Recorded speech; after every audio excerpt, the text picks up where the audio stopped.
Hello there. Welcome. Good evening. Hello, Aiden. Welcome. Thanks for joining. Cosmic Ray. That's too bad, clouds. Yeah, I mean, we actually are having a pretty nice stretch here of clear weather, so I'm trying to make the most of it. Yeah. I haven't gotten the Seestars pointing at anything yet, but the Newtonian, I had wanted to get going with that and tried to image some things kind of to the south. There's some Milky Way targets that I can image for a little bit, and so that's what I started with. So let's switch. Oh, hello, Joe V. Welcome. Thanks for joining. Let me go over here. So this is the wide camera that I've kind of been piggybacking on the Newtonian, and you can see right here. Oh no. You can see right here, I've got the Lagoon Nebula and a globular. There's a whole bunch. But this, again, is the wide shot. So let's see what's going on here. I didn't actually start the live stack.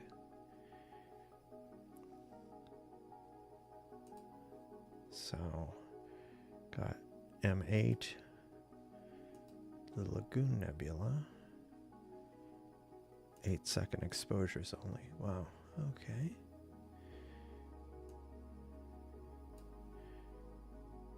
Now, because this is a narrower field of view, we can't get the whole thing in one shot. But I haven't really been able to image the core, kind of the central bits of the lagoon, so I'm looking forward to seeing what I can get in the very limited amount of time before it goes behind a building. Good evening, Dark Shades. Welcome. Thanks for joining. And yeah, smash that like button. I agree. Thanks, Jovi. Good evening, Qubits. Welcome. Yeah, I am really happy not only with the 8-inch, a fast Newtonian, so it's f4, 8-inch, but also the SV220 filter, which is a 7 nanometer bandpass. So it's hydrogen and oxygen. There are filters that are narrower. They're coming out with a new one that's narrower that will be 3 nanometers. But I've been pretty happy with this, especially between the aperture and the filter. I mean, both of them individually help a lot, and together it's been really good, especially, I mean, dealing with light pollution. And it is, yeah, it does help that it's a bright target. A very bright target. But still, this is a couple minutes. I would have never, back in the old film days, I would have never guessed. I would have never, I could have only dreamed of having an image like this over a few hours. And SharpCap is, I'm pretty happy with SharpCap. I've been using it pretty heavily. I really need to spend more time in Nina. I have it set up. I've used it a little bit, but I have to install the nightly version because that's the one that supports live stacking. Since I would want to use it on stream, I would want, yeah, it has, yeah. Well, it's interesting. So like I heard someone explain it. Like Nina is focused kind of on observing like the whole process and all the pieces involved. Where SharpCap kind of is like a camera app. Like it's a good astronomy camera oriented app that also does all those things too. But so the focus is more on the camera and capturing and stretching and live view, and it also has sensor analysis and some other things. And some of that's part of the pro version, which is like $18 a year, which is so I paid for that because I'm pretty happy with what it does. But it has a scheduler built in. It does have like I have it turn on the thermal controls. It's connected to my focuser. It's connected to my telescope. It has several ways of doing the autofocus, so it can do edge, ones for sun, moon, planets, and that's the other thing too, because it will do live stacking with like the moon and the sun, and so it's pretty nice. But it's again, it's kind of different focus, no pun intended. Yeah, fast scopes and high quantum efficiency. Yeah, that helps. A 585 cooled camera has also been very nice. Yeah. I don't know. There's some Canon. I know Sony's been coming out with some things. Or they come out with things, but like at least in the broader camera sensor field, like Canon specifically had some interesting sensors. Like what was one of them? Like the consumer Sonys, you can get effective ISO, of several 100,000. But this, like they've come out with a couple of surveillance oriented sensors that are like in the millions of ISO equivalent. Like they're pretty crazy. I'll have to look for that, but it's yes, it plate solves. So yeah, it and it's actually kind of cool. Like I couldn't get PhD. It'll talk to PhD too. So I was you can either tell it to only stack when PhD2 is active, or right now I have it. I turned it off because PhD2 kept losing the stars. But one of the things you can do is guiding. You can also do this recenter using plate solving and GoTo. So if you don't have a guide camera, you can have it. It'll stack things, and as if it drifts above a certain threshold, it'll recenter, which is cool. I've used that before. If the alignment was a bit out and I couldn't get PhD2 to solve, that actually would keep things together, so it wouldn't just kind of keep drifting. And it does. So like if I do the plate solve here, so it's got plate solve and resync. I can go plate solve, and then it'll do the annotations. So it'll show, Lagoon, and there's the dark nebula and dark nebula and dark nebula. So yeah, I mean, it's especially for like this kind of setup where I'm either, if I'm doing it personally where I want to kind of get feedback and I'm not processing it after the fact, and it will save the subframes. Like I have it turned on to save all the raw frames, except for failed ones. But I could save failed ones. It saves them as fit files. You can specify that. If you do planetary or solar or lunar, you can do a capture, and it'll capture a bunch of like an SER file. It'll generate that. So I mean, for like non-batch, non-scheduled kind of stuff, I love it. I wouldn't necessarily use it if I had a night's worth of observations and I wasn't going to look at it until the next morning. I probably wouldn't use it for that. Although it can do that. It does have a schedule. I've never used it, but it does have one. Oh, interesting. Yeah, sensor. Yeah, I really do like SharpCap. mean, I first started using it for the hydrogen alpha scope I have, and I really liked it for that because it does kind of wavelet sharpening and stuff, so it can really, you know, and it like on things like solar and planetary, you can have it only, like, it'll do the lucky imaging for you. You can say just stack the 10% of best images, and it will, and I've gotten some pretty good results from that. Yeah, the Foveon, that could be. I feel like there's, yeah, it definitely feels like a lot of the sensor improvements as far as like greater sensitivity haven't, like they've been more incremental improvements. So maybe it'll be some other technology, or maybe it'll just be like much bigger sensors. That would be nice too. That wouldn't hurt my feelings. Like having cheaper full frame or even medium format sensors, that'd be awesome. But person can dream.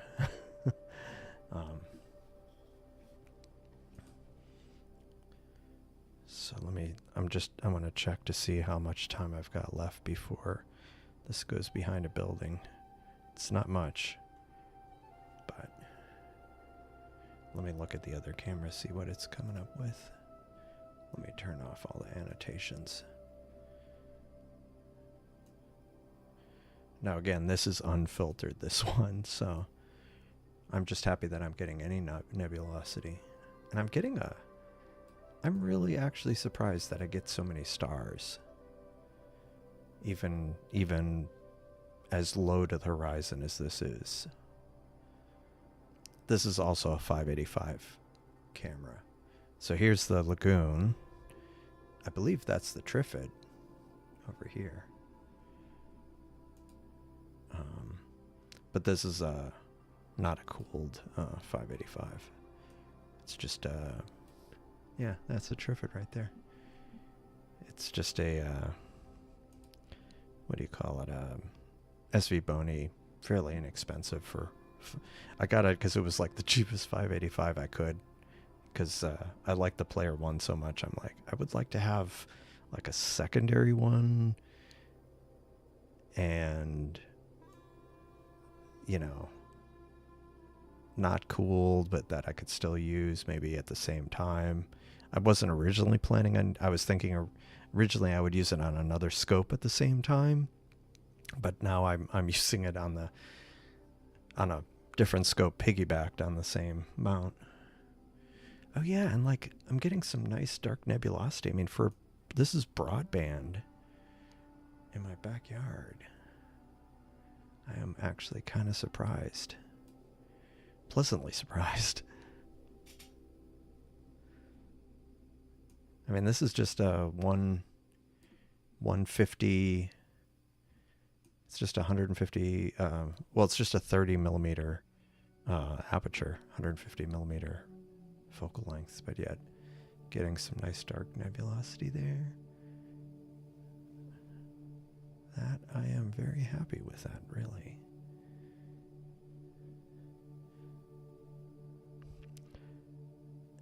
Have they released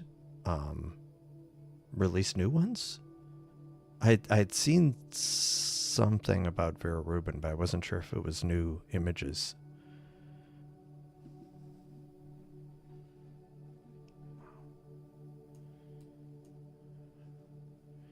I really can't wait to get this set up in a darker sky. One of these days. Maybe later this month. Maybe that will finally be the time. Now, even in spite of this, I'm getting some gradient here, but not completely surprising. Oh, did not mean to do that. I didn't actually know I could tear off these windows. Go figure.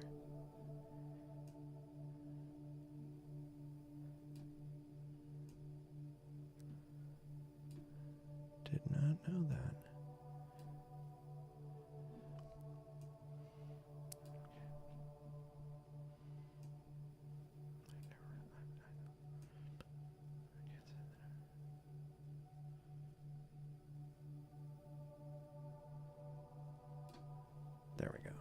That's what I wanted to do.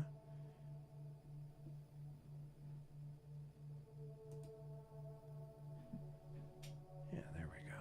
And then make this wider.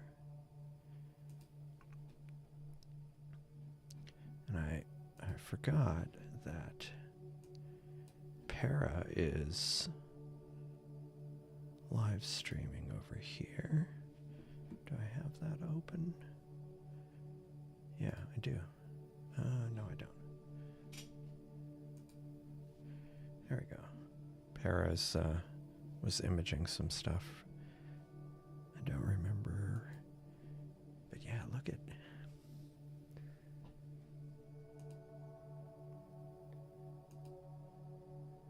Yeah, if you the telescope is like pointed at an angle, like it's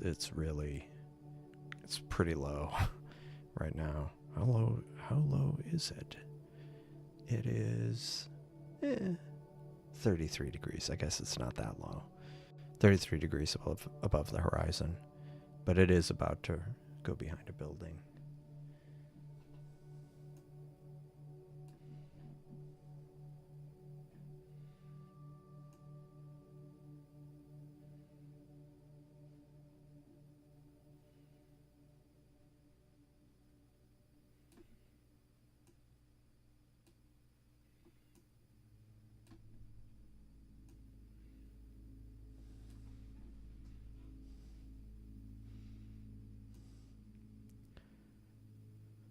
So now I need to figure out what I'm going to image next.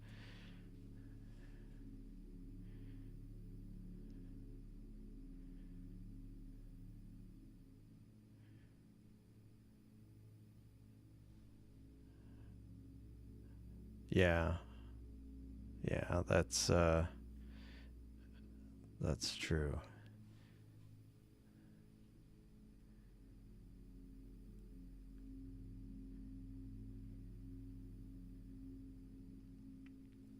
I guess I've never pointed a scope with this focal length. Oh yeah. Hello, Chief Astro. Welcome. Thanks for joining. I've got the Newtonian back out, imaging the lagoon.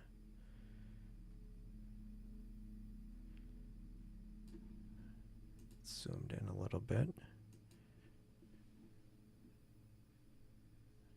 Yeah, let me look at the wide field.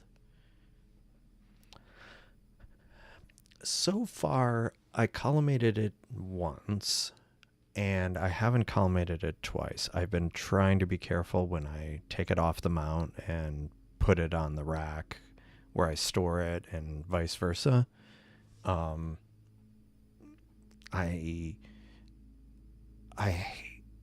mean, when it got shipped, it was out of collimation. Like the out of focus stars were kind of off-centered donuts, like pretty massively off-centered. Now they're pretty circular. I think on some bright star I noticed like the four spike diffraction. I mean, the four kind of point diffraction, and a second that was slightly offset from it, but I only saw it on one star, and I need to go back and check it again, but I've been too lazy, and the results have been more than adequate. The thing I've noticed more is lack of is the coma in the corner. I mean, like even, especially you really see it in the oh, what's that? You really see it in these guide stars. They're really since that's an off-axis guider, they're really massive coma there. But PhD 2 will still track it, which is cool. But yeah, that's the main thing. But it hasn't been kind of objectionable. I've been happy. I mean, it's been fine. I do expect to have to collimate it again, but maybe I was lucky.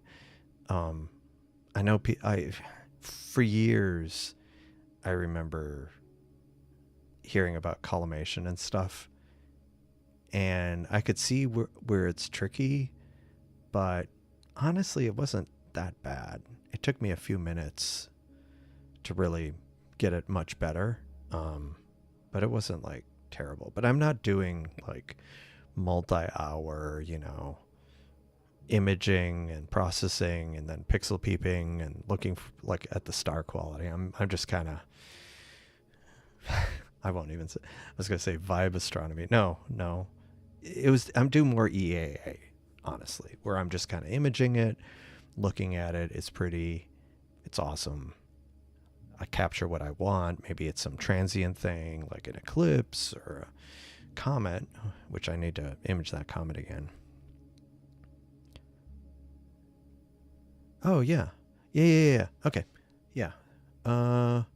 Thank you for reminding me. I will get the Seestar going. Yeah, so let me get the S50 because you said dark sky, so let me get that up and running. I'll do that real quick here. Meanwhile, I'll point at this for a moment. Yeah, sorry, I sometimes get a little carried away with some of these images here and kind of take the, the eye off the ball and forget about the other scopes. Okay. All right, so is it running?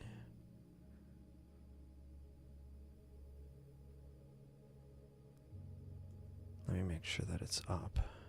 The software, not the scope. The scope is running.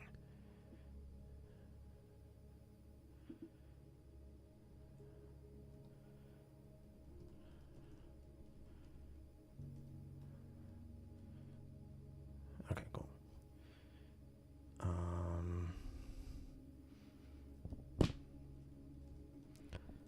Let's see. Oops. Give me a moment here. Any preferences on targets to try from Starfront?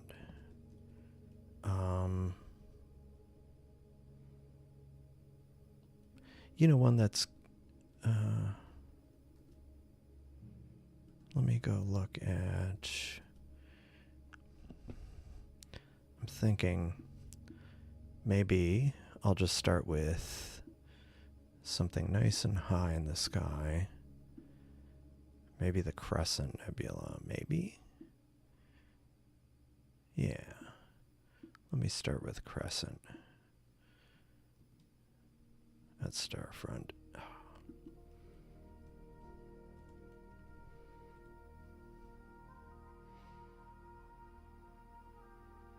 Yeah, cool. All right, let me...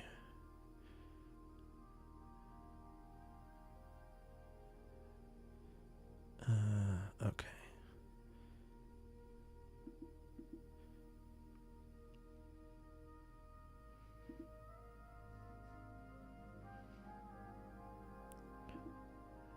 Okay. And get that. And get that. I might just... I'm doing an experiment where I'm cranking up the gain a bit.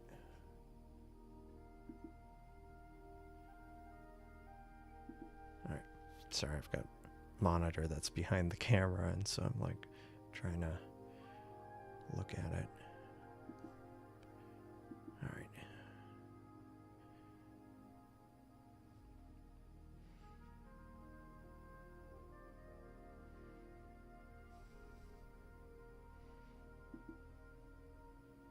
Okay. It says it's almost there.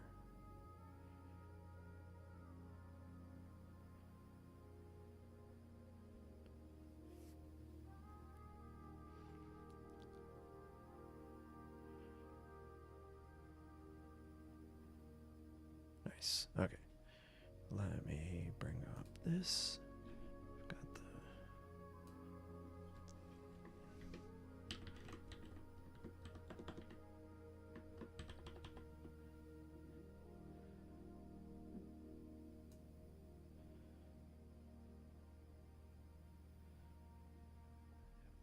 Please bear with me. It is coming up, I think.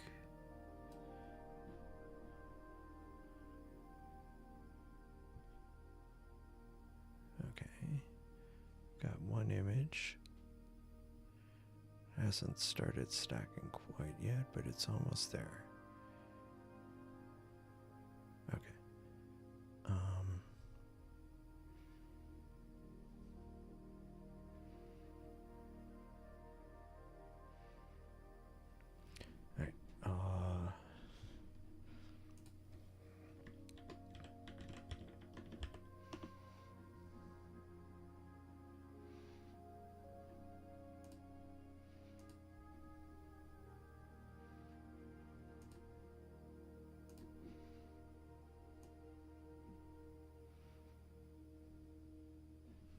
Okay.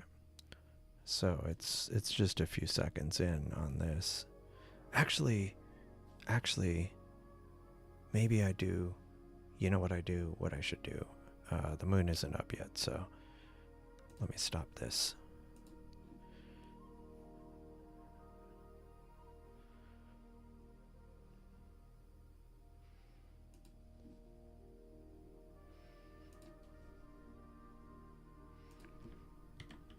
I was like, I'm 20, and since the moon isn't up, I don't even need to do it with the filter, and I will leave it with a lower gain and just check that out.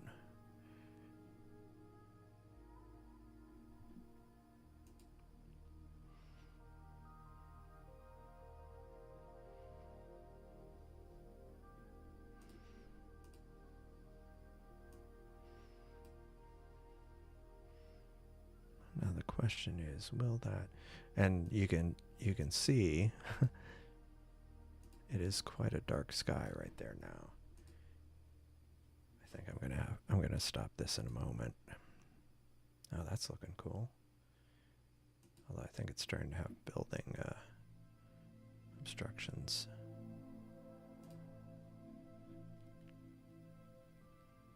Oh.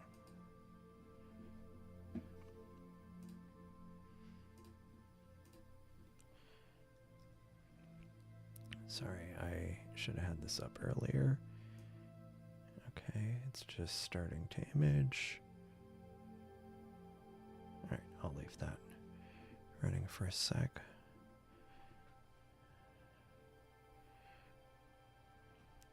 Once it gets to the second frame, it'll start being more darker. Compose. Okay.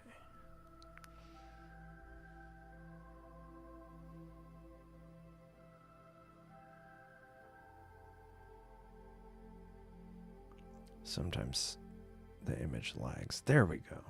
Boom. Just pops in. Always nice.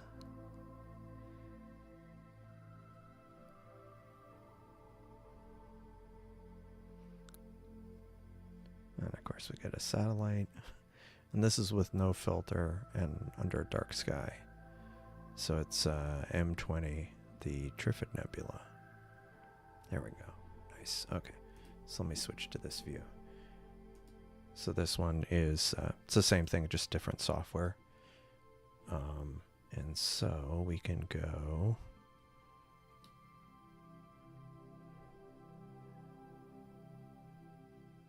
Yeah, the Newtonian. Yes. Now I have heard that RC scopes can be a bit trickier, which is one of the reasons why I had thought about getting an RC, but then I decided I would just stick with the Newtonian.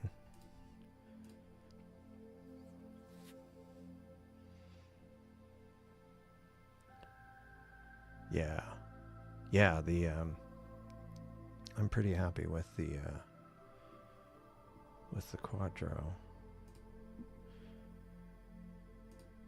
But I need to pick another target here, so I'll go over to this, back to this for a moment. And I'll switch it back to the lesser stretch. Yeah, I'm I probably will upgrade it. I shouldn't say probably. I'm almost certainly going to upgrade it at some point. Just not sure when. But yeah, you can see the dark nebulosity around here kind of starting to come through. Hello, Hot Cheeto. Welcome. Cachios? Sorry, I'm behind on the chat. Oh, it's based on Arch Linux. I'll have to check that out. Yeah, Crescent is great. Maybe I'll point the Newtonian at that. Hello, Mundus Finit. Welcome. Thanks for joining. But yeah, Jay Polanco, here you go. This is S50 at a dark sky. So the moon isn't up yet. So it's still nice and I'll leave it up like this, but I can zoom in.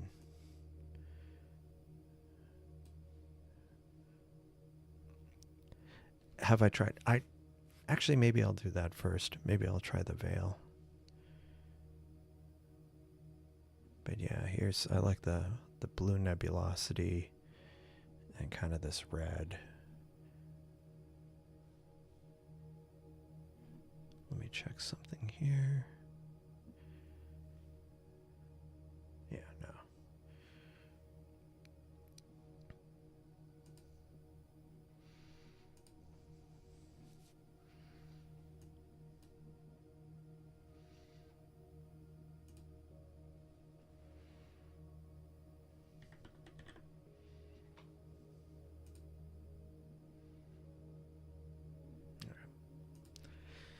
All right.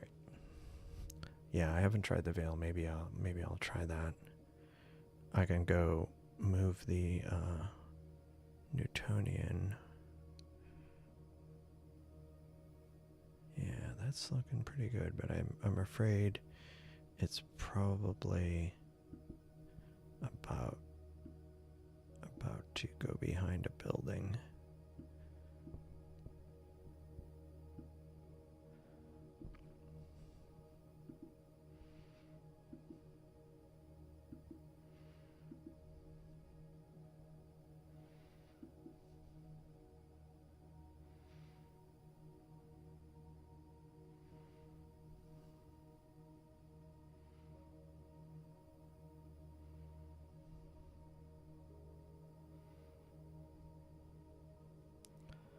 Let's see.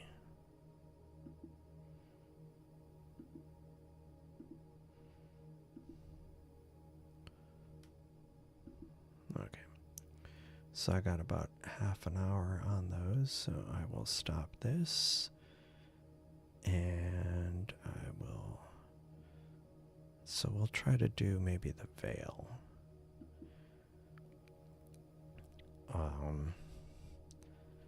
Let me see the veil.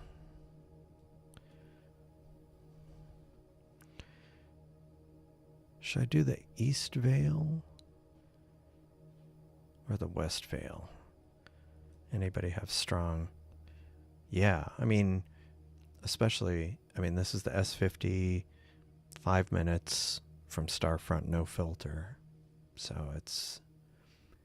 looks, unfortunately, I don't know what it looks like for people on the stream, because I have two different monitors that have it up, and they look slightly different on both. East is brighter.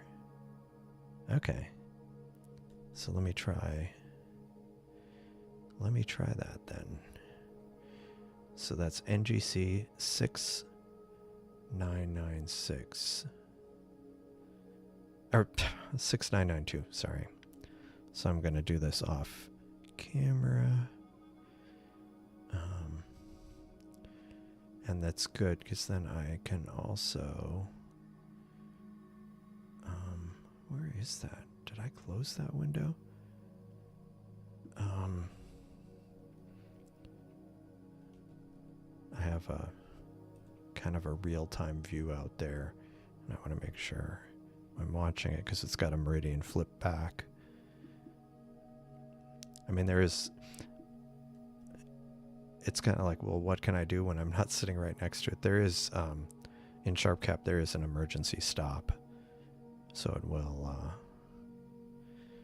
I can potentially stop it if it looks like it's doing something it shouldn't. Not anticipating it, but it's always good to have a fallback or a plan in case something goes wrong. Okay, East Vale. Select and go.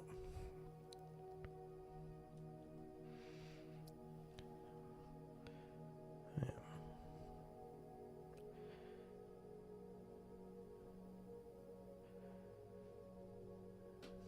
And the for those who haven't seen it before, the red light is because they're working at out in the building at Starfront, and so they use red lights, of course, and so I can always tell that when they're working in the building, because I'll see the underside of the telescope lit up like that.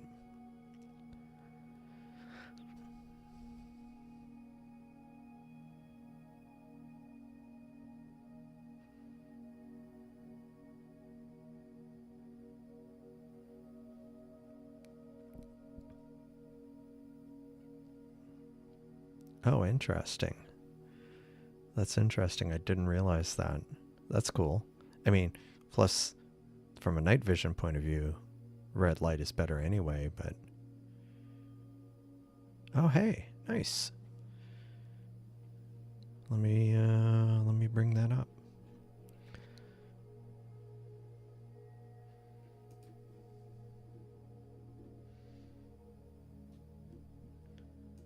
And also Para is streaming, so I need to get that back up.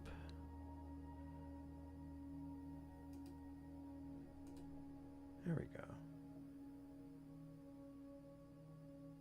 What are you mosquitoes can? Yeah. That's unfortunate. Yeah, mosquitoes are bane of my existence.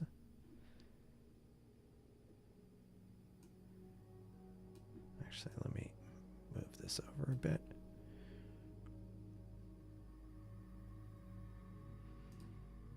All right. Oh, man.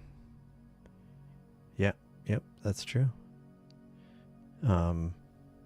So, if you want to see another, J. Polanco, if you want to see another one, this is Cosmic Rays S30? S30. Located in a fairly dark sky, Bortle 3-4, pointing at M27. So you can see, like, these are get some nice, let me make it a little smaller. And there you go. Some nice, yeah. Oh, I mean, see, for me, because it doesn't get that cold here, and the nights aren't as short.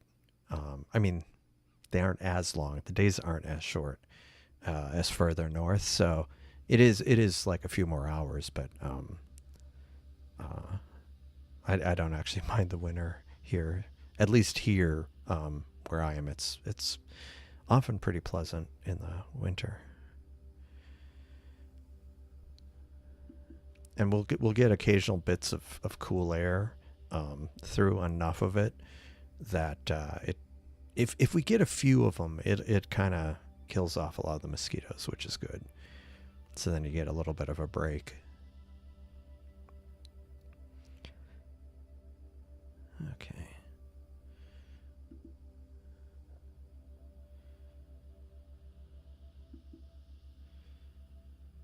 Okay, cool.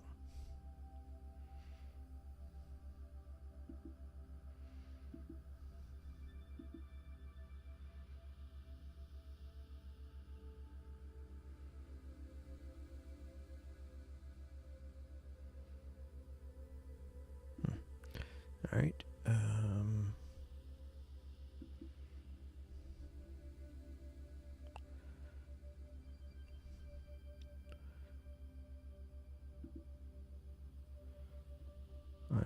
getting the veil up on the Newtonian kind of off camera.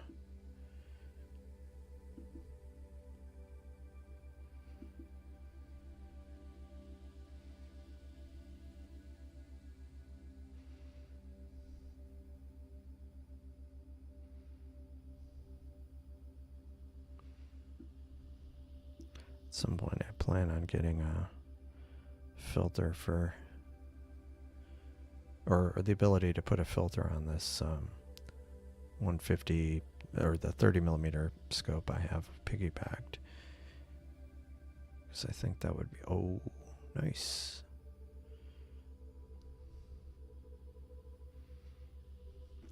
Okay, I'm going to switch here real quick. Go back to Wisconsin for winter. Yeah, no, I don't think so. Oh yeah, good night, Cheap Astro. Thanks for stopping by, and yeah, don't forget to like the video. It does help the live streams. Yeah, any Cosmic Ray is taking requests. Meanwhile, I am going to. So here is the veil with about 90 seconds or 100 seconds now. It's still a bit noisy, but, and see, the wide shot doesn't, you really can't see much in the way of nebulosity. That's why I was saying it'd be nice to have a ability to put a filter on this one.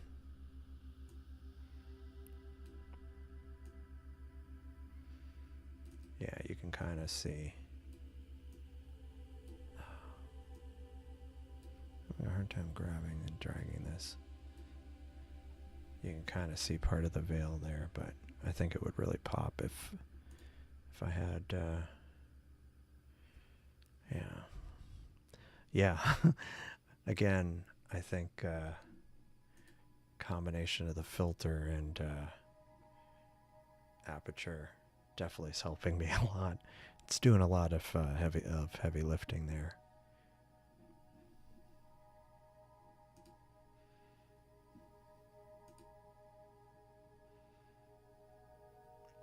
What Para, what are you imaging tonight?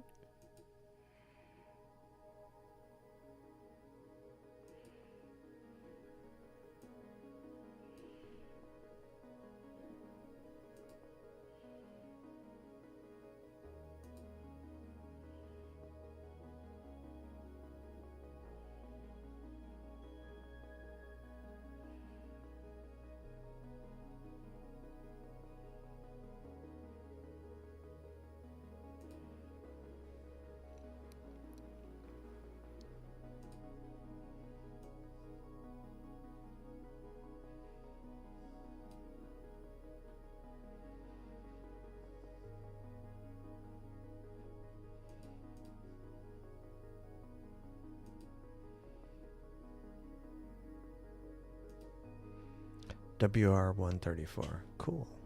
That's the Wolf-Rayet star that has the that's kind of a blue bubble with like red around it, right?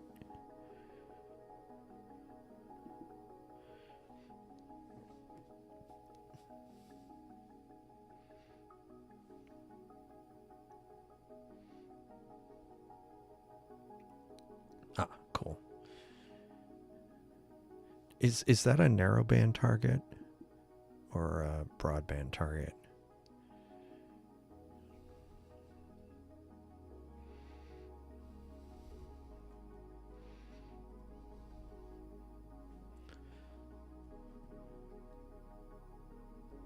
Okay, 03.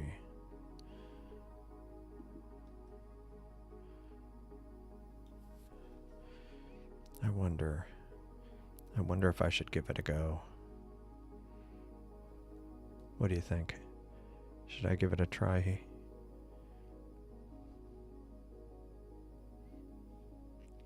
Should I give it a try?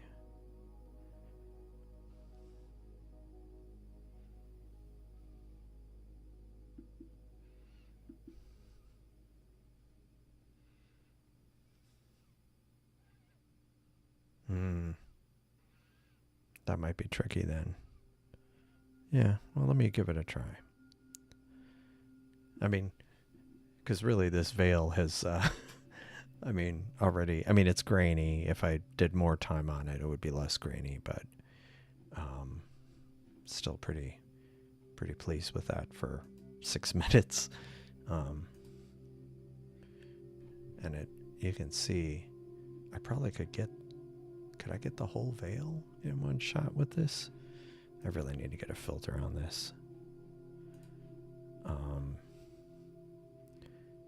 And what I'm going to do is I am going to, oops, didn't mean to do that.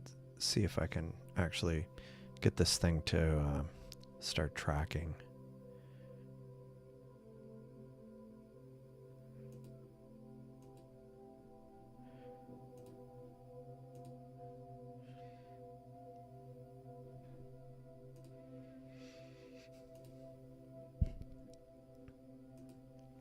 I'll let that go for a bit. And I will go back to this and this. There we go. So we've got, let me check. Yeah, the problem I was having is I kept PhD2 kept losing stars. You know, I bet the seeing isn't great tonight. It's kind of gusty outside, so that would affect the Newtonian, not the Seestar, not this one, which is at Starfront.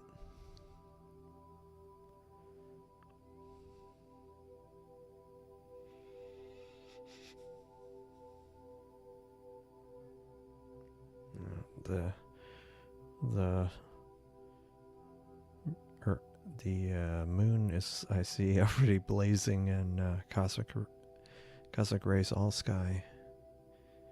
When is the moon rising here?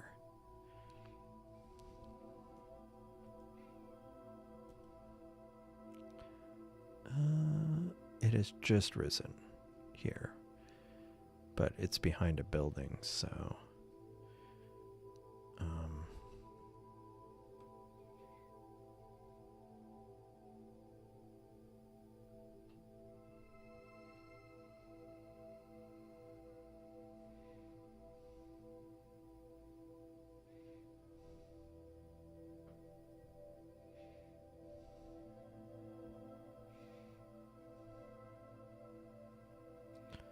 okay.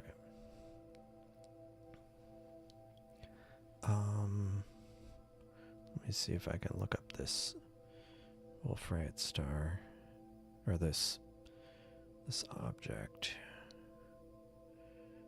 Nope, not that. This one. Okay, cool.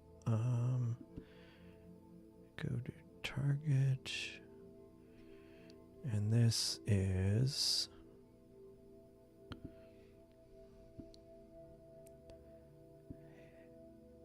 HIP 99377.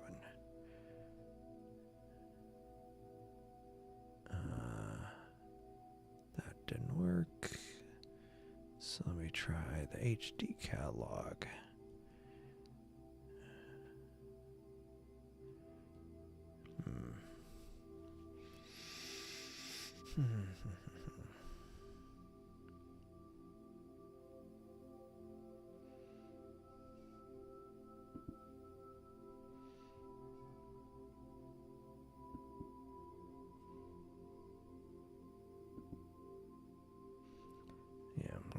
I'm trying to get it set up here.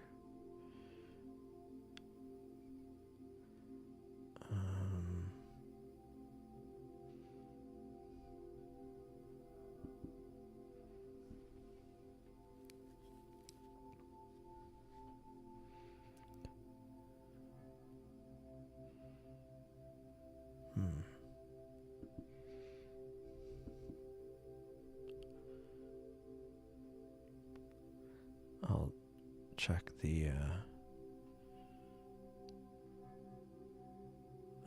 the chat in a moment. Sorry. Trying to figure out how I can get to this.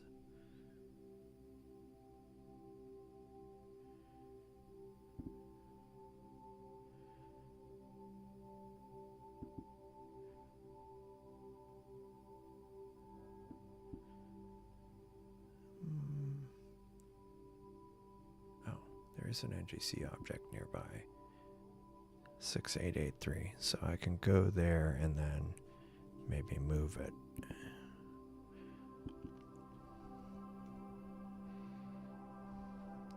Alright. It's an open cluster that's nearby. Cool. Let me check the chat, make sure. Yeah. I mean, it's pretty full, but yeah. Yeah, anybody have a target for cosmic ray? What would be a good one?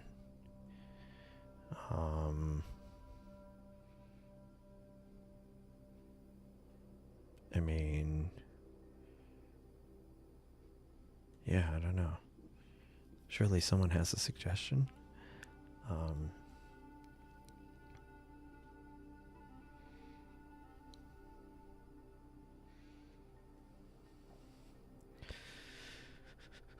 Okay.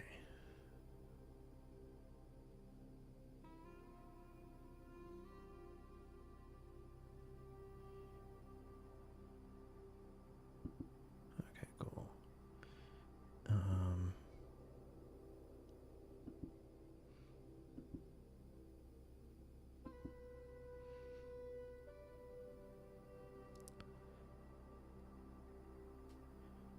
Okay, what's the LBN that's near here?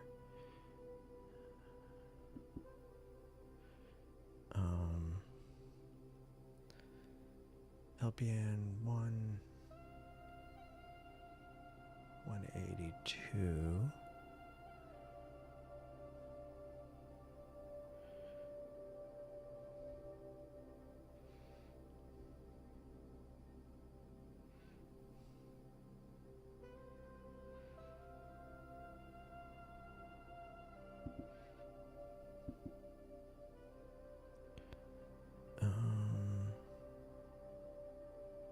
Oh yeah, it's interesting because in the wide field I see the crescent's kind of at the edge.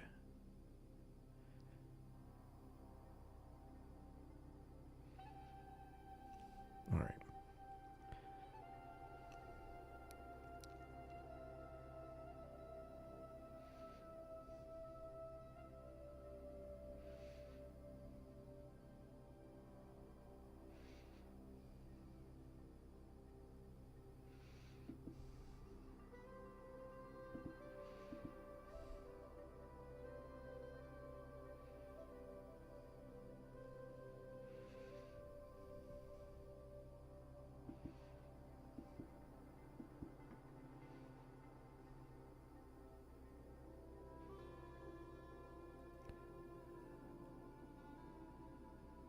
Yeah, sorry, I am just trying to figure out.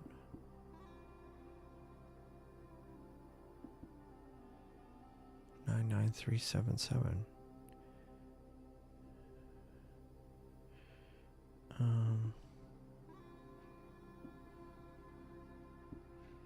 Trying to.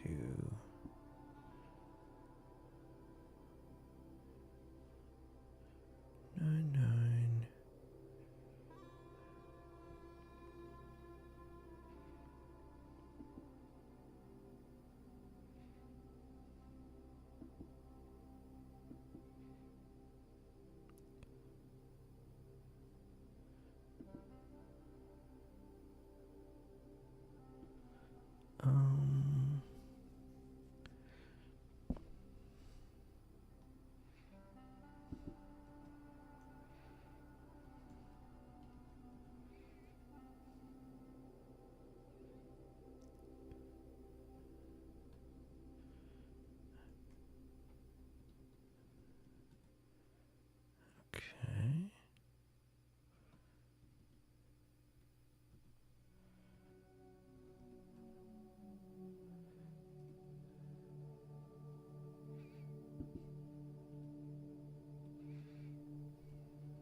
Sorry, I'll look at the chat in a sec. Okay.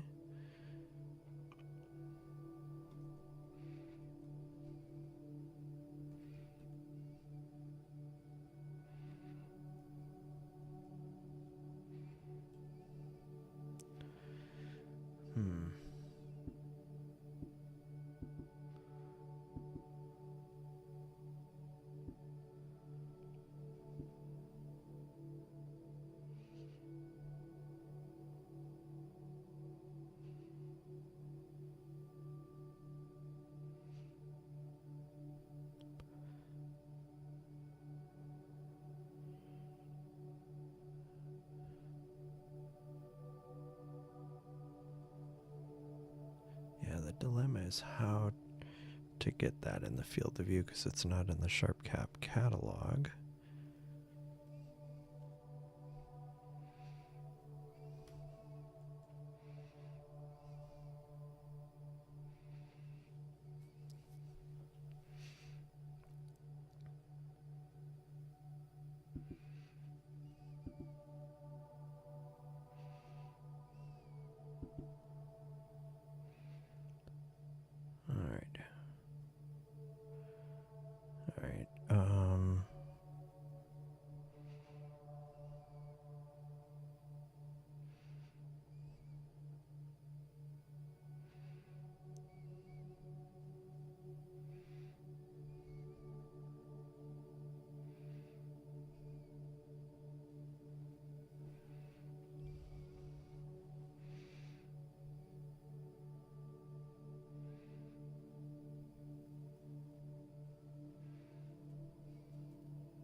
Please bear with me while I'll get this back on screen in a moment.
Give me a moment, and then I'll check the chat.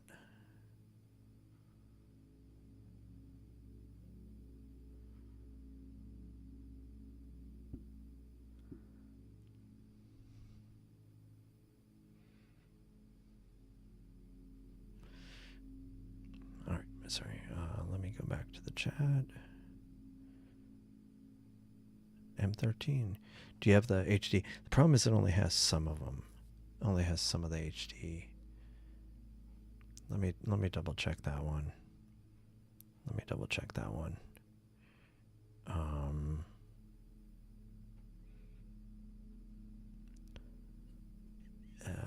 HD.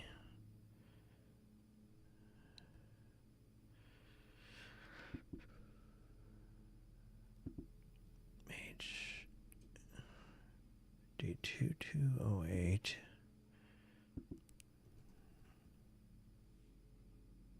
8062. Yeah. Unfortunately,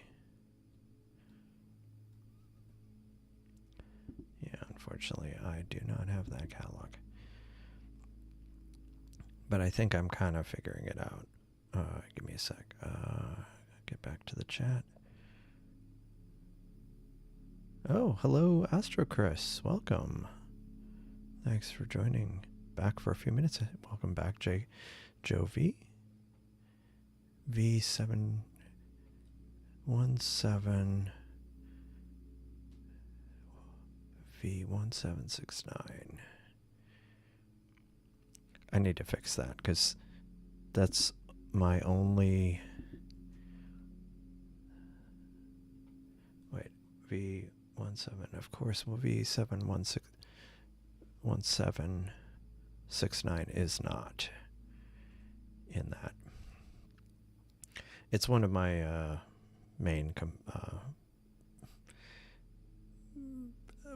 main annoyances, I guess. Not annoyances. Something that it's a gap. You can add catalogs. I need to, but good evening, Jeff. Yeah, I should do that. No talking, just typing. I mean, I should do that too. I mean, we had talked about that at one point in the past about possibly doing kind of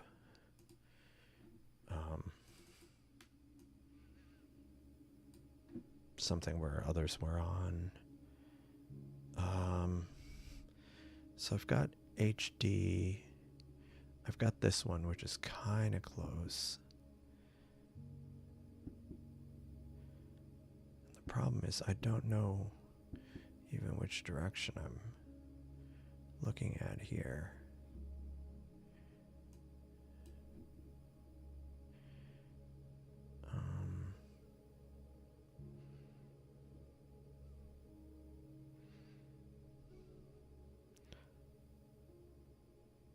Yeah, that the ASI Air is that is Para's.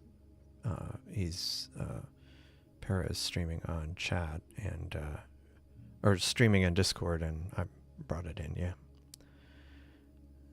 come on, and then clouds maybe get clouded out.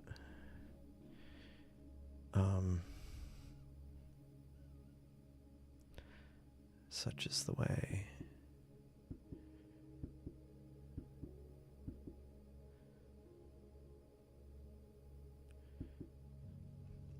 So let me look at this.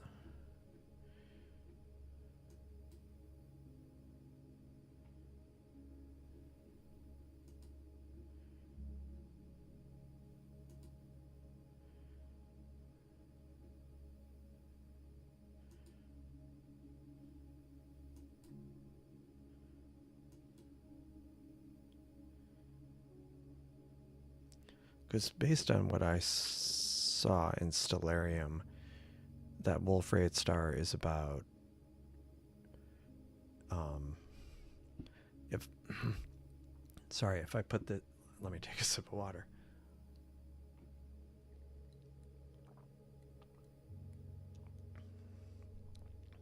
Oh, wait a second.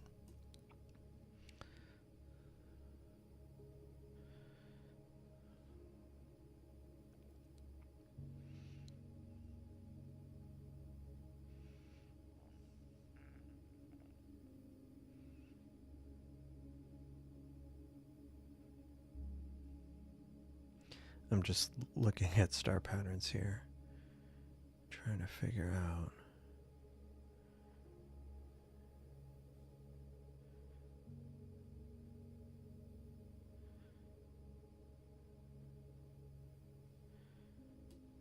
Yeah, let's try this.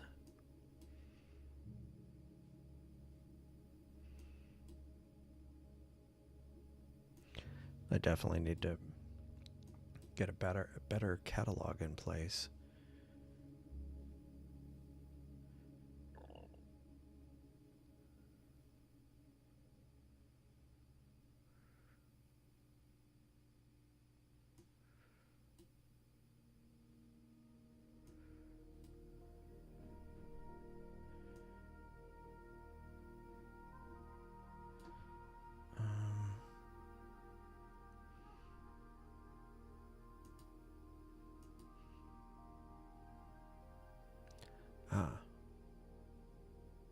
Wait a second.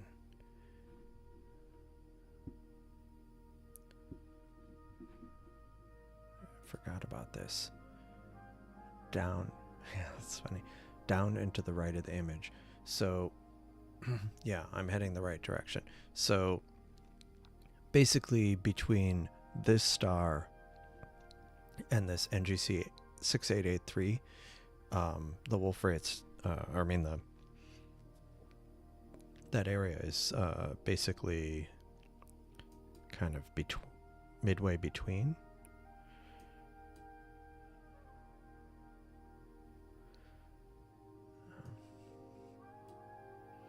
No, I'm getting all turned around, sorry.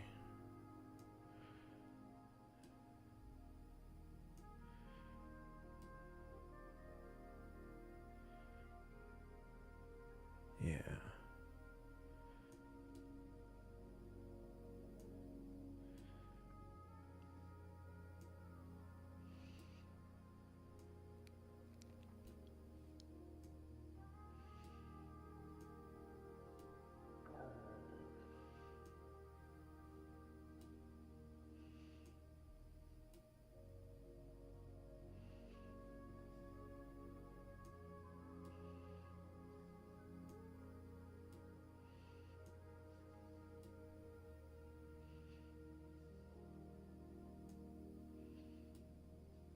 Okay, so there is that. Okay, so I think I know where I am.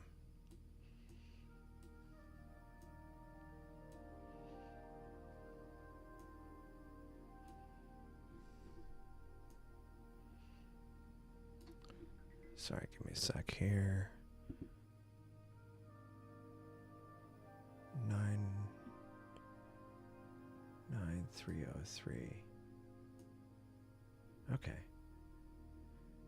Yeah. I'm sorry. I'm right where I think this set of stars here are in the center of it. So let me figure out which direction is which. And then I'm about to kick it off. That took longer, sorry, than I expected, but it's something I need to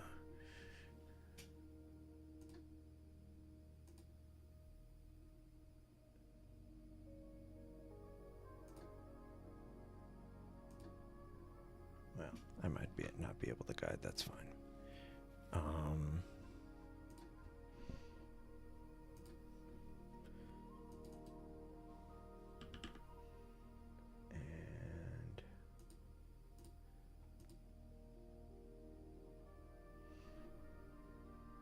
I'll start this.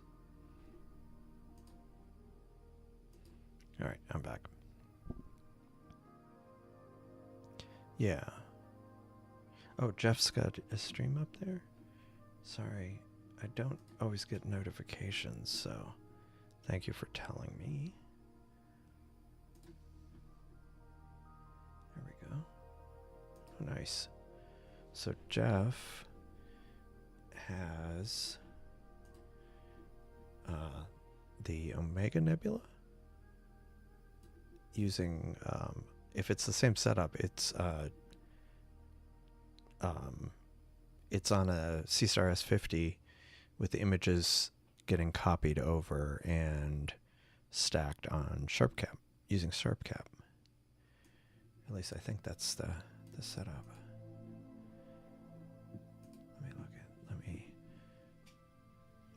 Let me adjust the stack.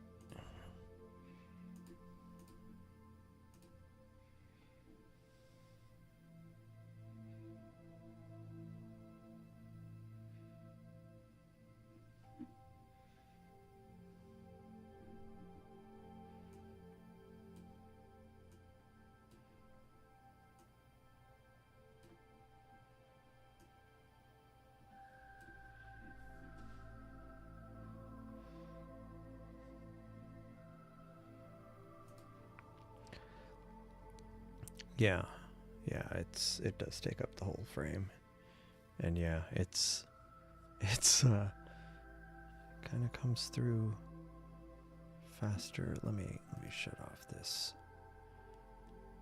annotation, and actually let me see if I'm stacking this one.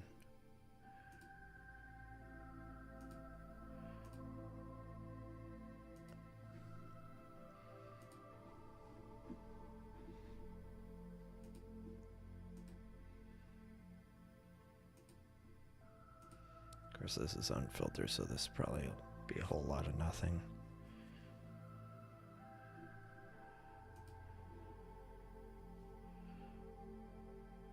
Yeah. Yeah. So, yeah, rsync is your friend. So, yeah, Jeff is rsyncing the files from Starfront to locally, and then running SharpCap, because you can have SharpCap pull images from the camera, or you can just stack out of a folder. Very faint.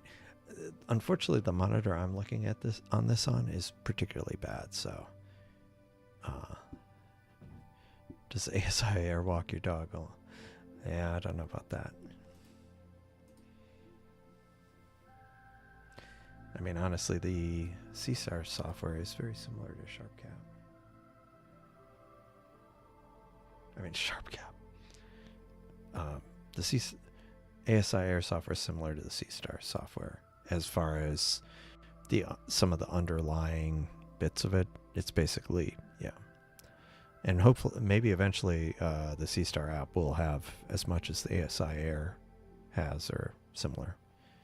Your mount chip. Well, not the weekend, but at least it'll be soon. And if you have clear skies, it'll be going into less moon.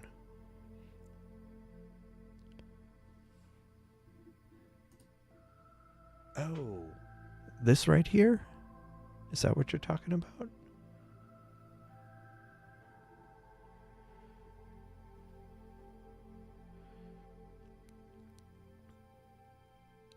Yeah, nice.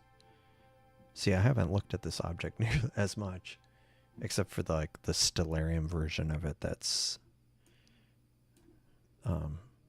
it's nice, but sometimes I don't know how achievable that is.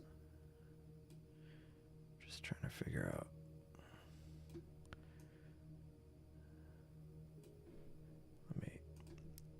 Sometimes if I redo it, the colors end up better. Sometimes they don't. Oh yeah. Yeah, I can definitely see some of the blue arc here. It's still super noisy. But for 5 minutes. Yeah, Seestar, yeah, it would be nice. It would definitely be nice. Yeah. Yeah. I should try it from Starfront. Maybe, let me make note of that. I'm not going to do it now because the moon is already rising there, but I should definitely try it. I should definitely try it. Maybe I'll try it Friday. I'm thinking, well, I have some early morning obligation on Friday. And I mean, I've done 3 live streams in a row, which is, I've done it before, but I wasn't sure that I could do 5 live streams in a row. And I think it's going to be nice on Friday. So my plan now is at least to live stream Friday. And maybe I'll stream a little bit to Discord on Thursday, but probably no live stream tomorrow. But the moon will be just that much out of the way, so I'm going to definitely try imaging this from Starfront without the moon. Maybe crank up the gain.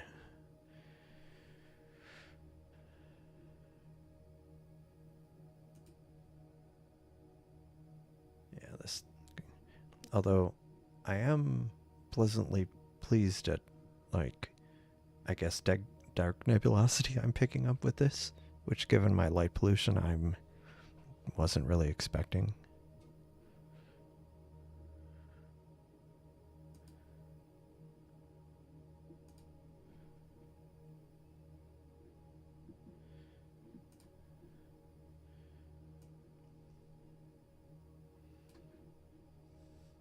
Yeah, Paris getting a nice bubble there. But yeah, the pattern I was looking at was like these 3 stars and then this star, and how they were like blue and red. So it kind of was kind of easier to, or I was trying to use that as the pattern. these three stars and then this star. Yeah, see, now I want to do like an hour on this with the Newtonian, but I'd have to have my guiding working. Because it is definitely not working right now.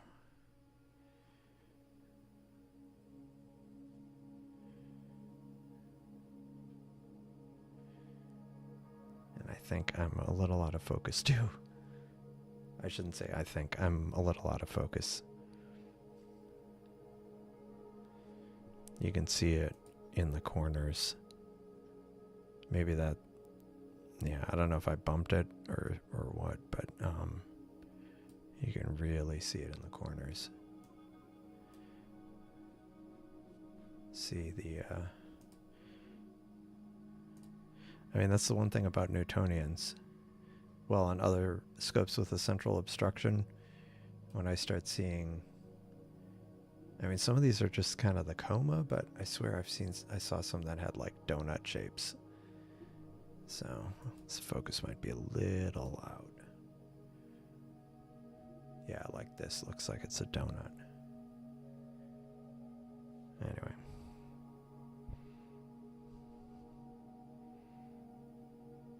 Okay, yeah.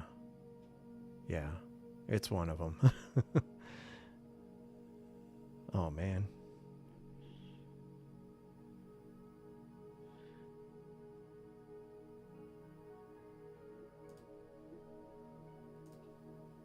Oh, hey. We got the moon. Cosmic rays mooning us.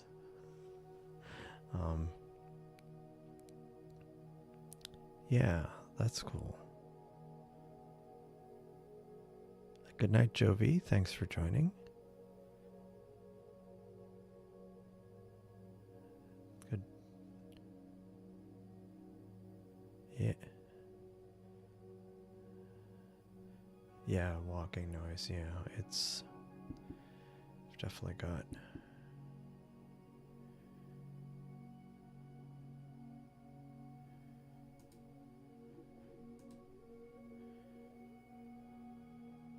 Looks pretty good. 27 minutes.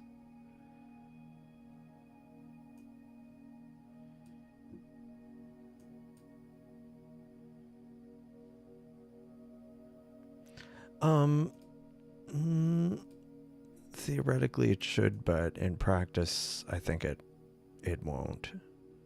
Or not consistently. And I need to fix that. But it sends at least some of the right commands to the Seestar to go to the moon, but yeah.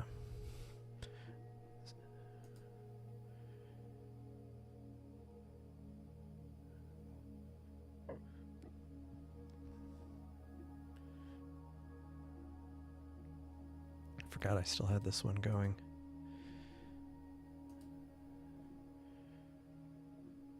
Not bad for, I mean, this is at Starfront, no filter, so I should probably stop it. Because with the moon coming, rising, it'll start messing it up. Right. Yeah, I mean, I think I've had it get to the moon, but I don't know. Let me see. Let me try it.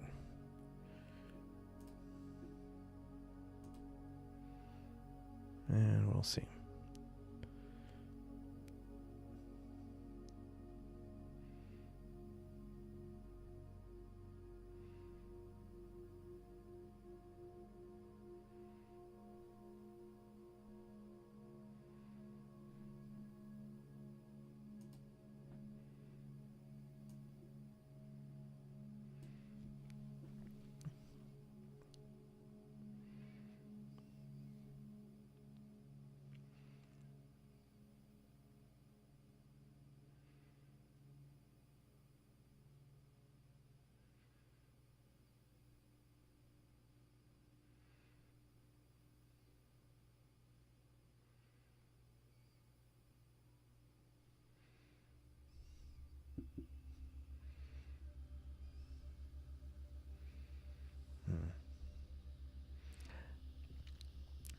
Yeah, thanks. I get a kick out of it too.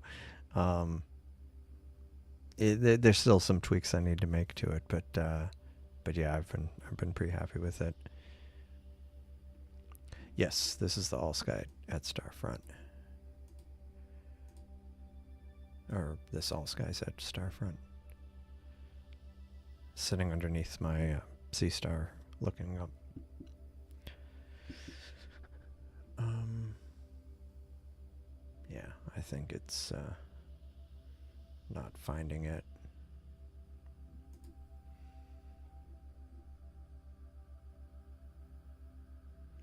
Yeah, I think it's getting close to the Meridian flip, so let me just double check. Yeah, yeah. I mean, I had to tweak some of the settings, um, and it is using a CWO camera, but yeah, I think I fiddled around with the gain and a few other settings just to try to, because originally it wasn't quite popping, and so I was like, I know it's possible, so I kind of adjusted things until I got it. But yeah, I like it, and it does time lapses too, so that's fun to see it.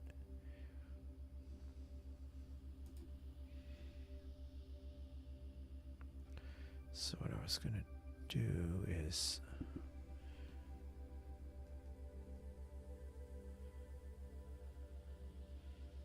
oh yeah, it's about to hit the meridian. So, but that's a good start. I mean, I'm starting to see some blue over here too, like all through here. I mean, there's noise, but I'm also seeing, and given that this is random tweaky arrow, exactly. Um, so yeah, this is about to hit the meridian, so I think I'm gonna stop this and go to another target.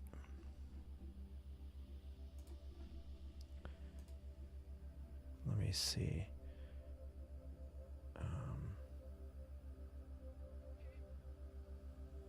Yeah, that's still not going. Let me bring up Cosmic Ray, Jake Kelly, and Paro. While yeah, you can really see on Para's the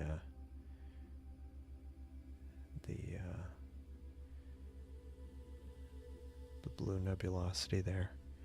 It's pretty cool. Good evening, Brent. Welcome.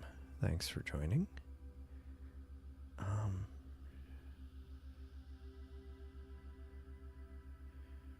What was I gonna... Let me look at the list.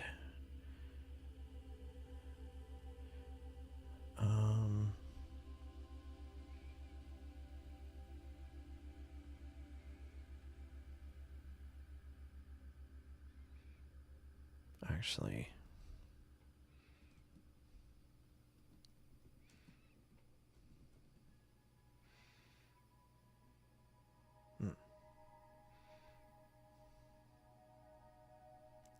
That's not an option right now.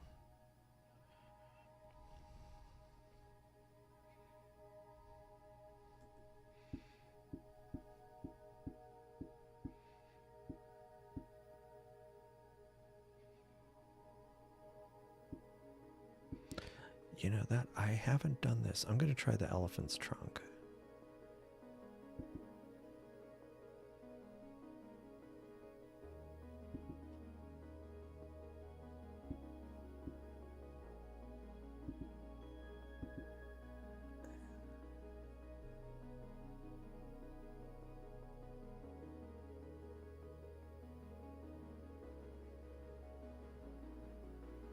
Okay. Give me a sec here, sorry. Ah, I waited too long and it did the meridian flip. That's okay.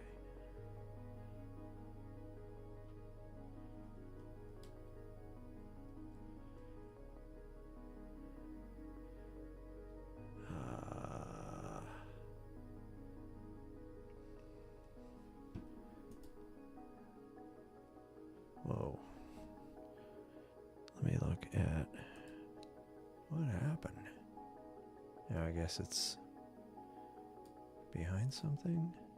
Okay, let me check. I'll look at the chat in a sec. It's just the telescope ended up meridian flipping, and I didn't mean it to. Guiding is still pretty good. Okay, so let me go to.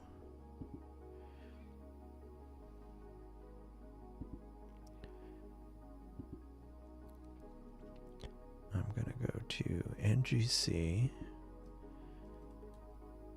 Which one was it? Did I say? NGC. Actually, no. LDN.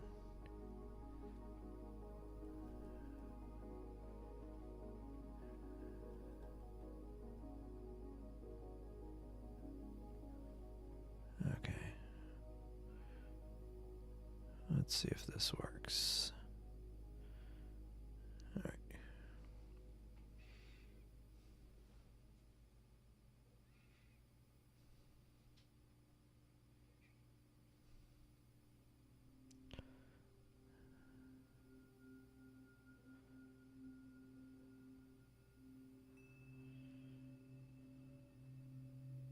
Okay.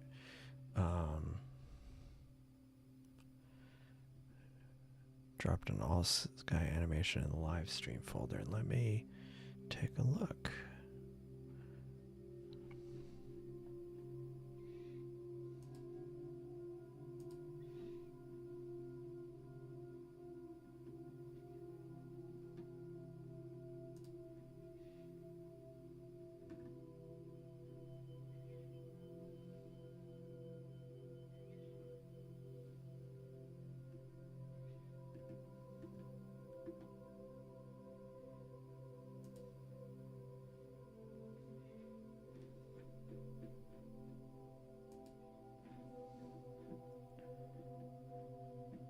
Actually, oh, my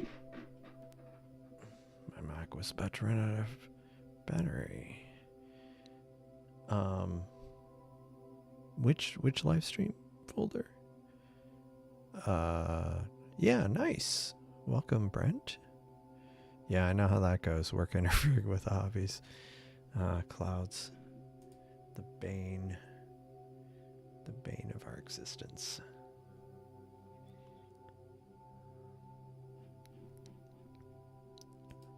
All right. Let's check in on. All right.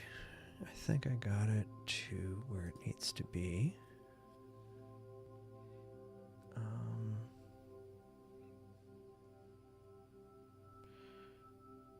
Let me see.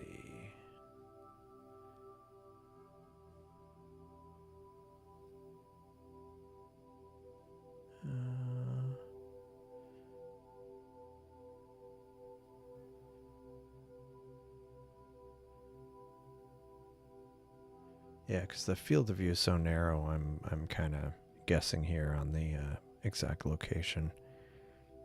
So we'll try this.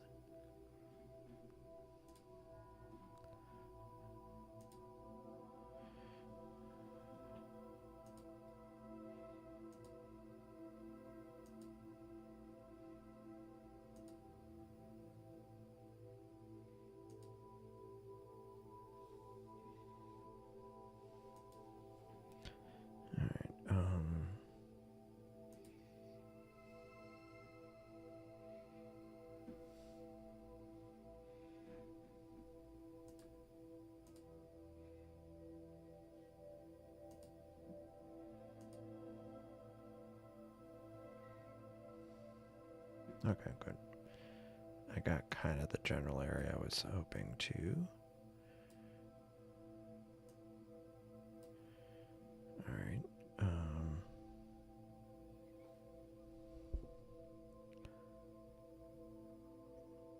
Live streams. Oh, try again. Okay, cool. Let me check. I was confused. Sometimes though I easily confuse sometimes. Oh, that's cool. Hold on, let me bring that up. it. Hmm.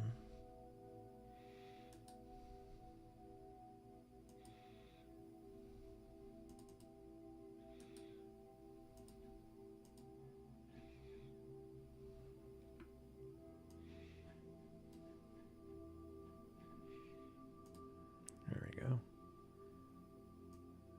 So this is time lapse at Starfront of the all sky camera there.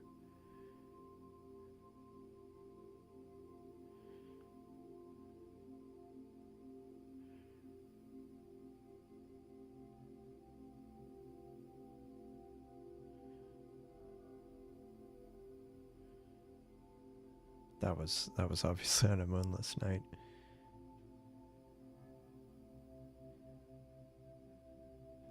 Or maybe it was before the moon rose.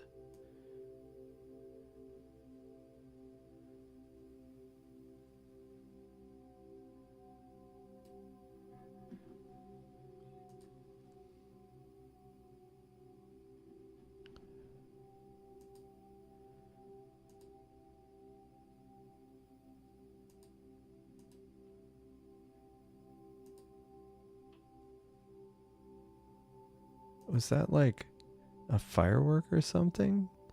What was that?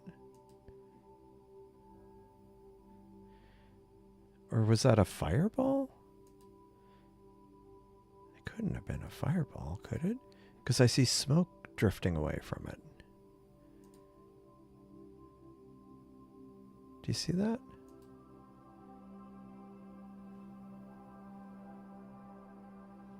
That's cool because it produced a cloud. Look at that. Do you see that?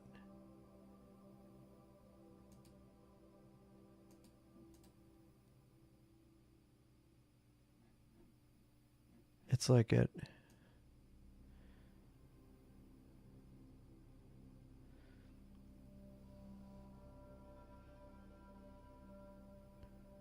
I'll have to grab that video and look at it more closely. That's really cool.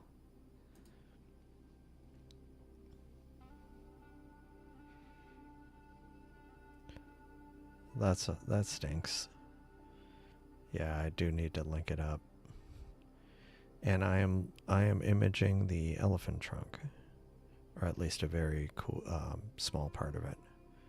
Yeah, that is really cool. Like that. Yeah, like I've never seen that before.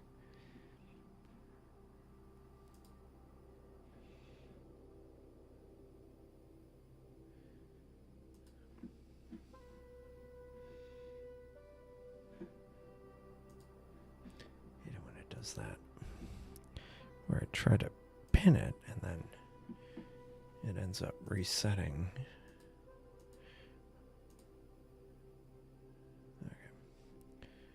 Go back. Let me adjust this one a bit. There we go. Maybe a little bit too much. Too dark, maybe. Let me reset this and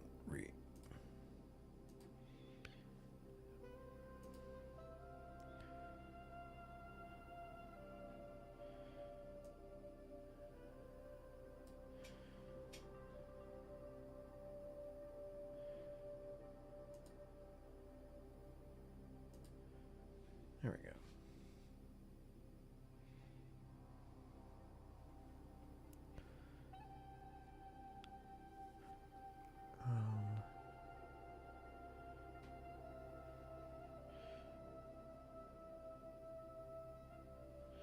Let me bring up.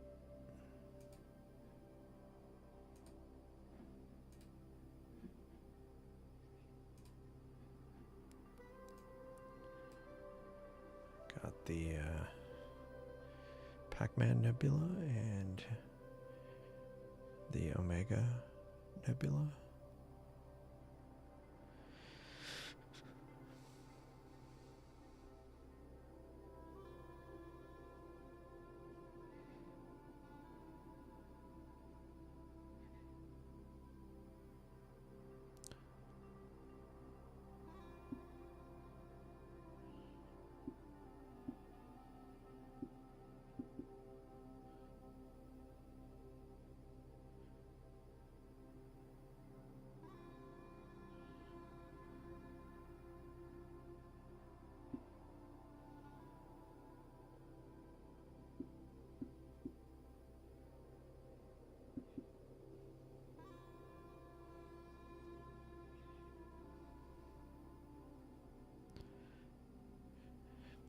Yeah, I think it's going to be one of those things where I'm going to just try to see how well it does or doesn't do with the existing one.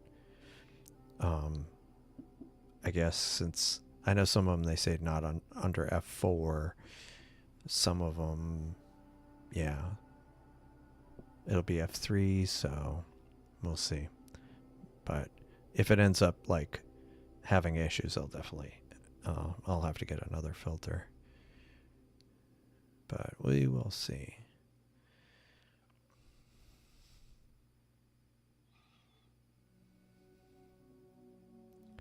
Just seeing what else I could image.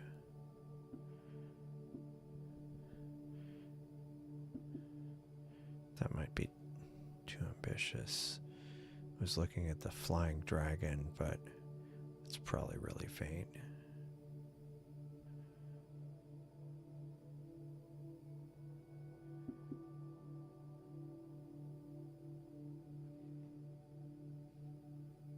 Looks cool though.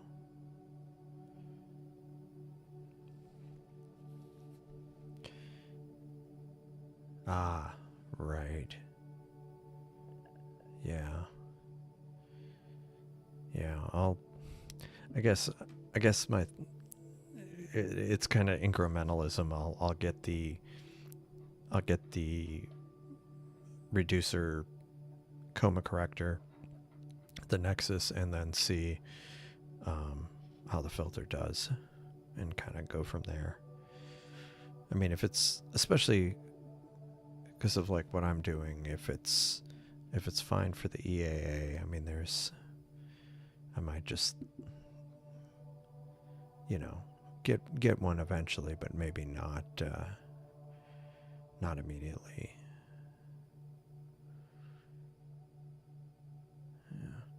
Sorry, I'm like looking at Stellarium to see if there's some other planetary nebula or something I could check out.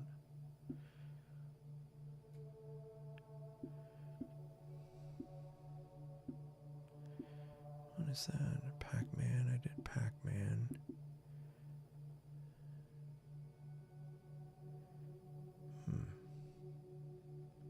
What is that one? Just different various objects.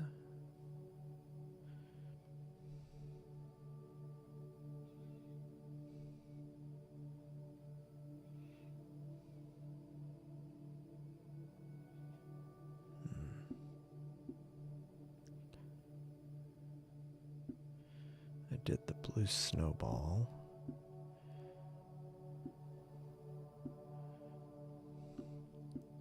I mean, part of what I'm looking for is a target that maybe I haven't done, but that is reasonably bright, so I don't have to spend a ton of time on it.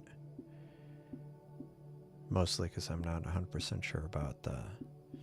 Actually, let's see what the guiding is like.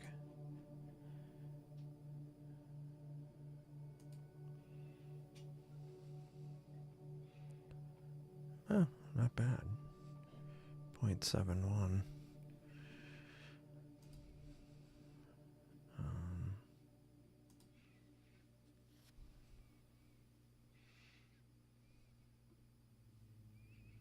So many things.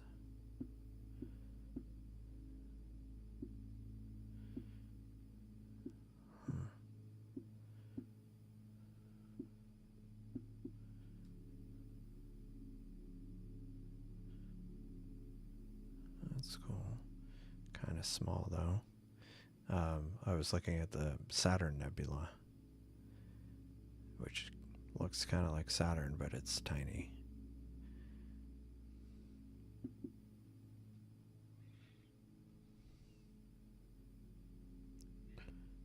Let's see.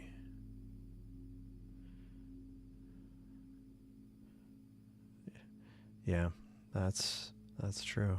I need a better target picker. I have actually, yeah. It's one thing well, and that's one of the reasons why, like with the ESC, some of the things I was going to add once I'm happier with the stability are some things like planners and target suggestion and stuff like that, which will be independent of the Seestar, so I could kind of go to that and perhaps get some ideas of what's available, what's visible. Yeah, dial up. Yeah.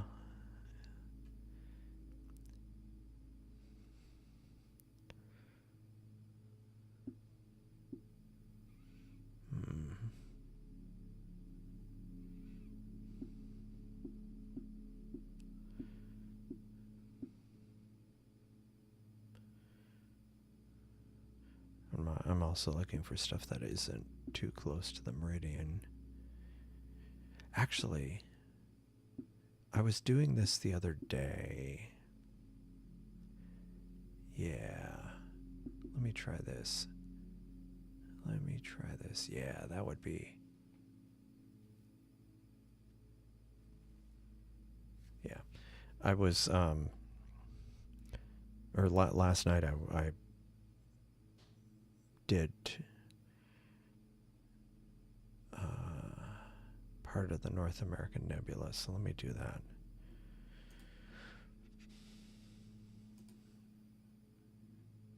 Yeah, I'm not sure why I even bother with this, because it's so faint, but it's also good to know. Okay, so I am going to go to LBN 354, if this is even in the catalog. Of course not.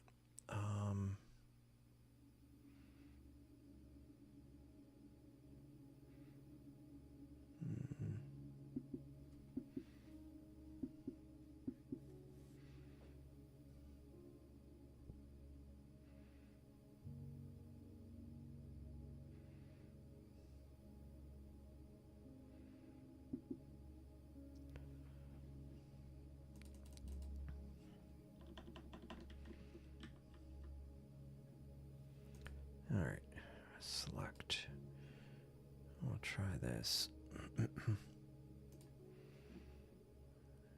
while it's syncing, I will go back to this.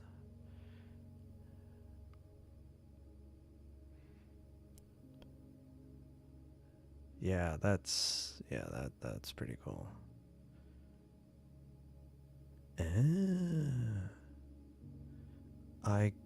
If I knew that, I forgot about that. That is cool. Right. That's cool. That is cool. Let me drink some water.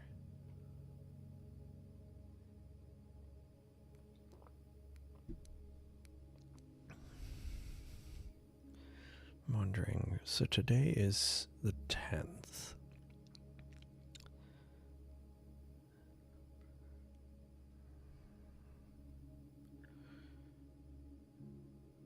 So is it next Friday that the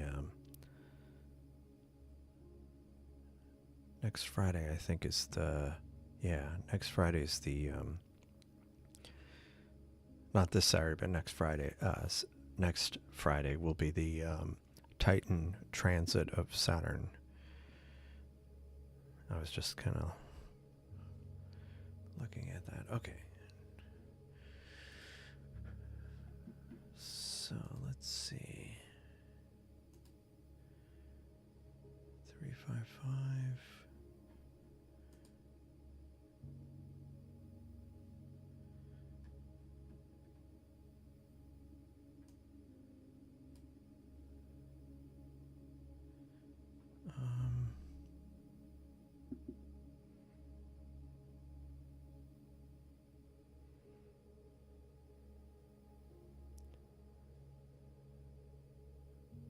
Three 103,341.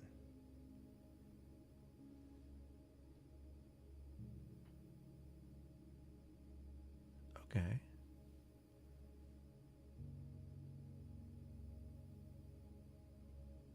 Okay, that's fine then. So we'll see if this works.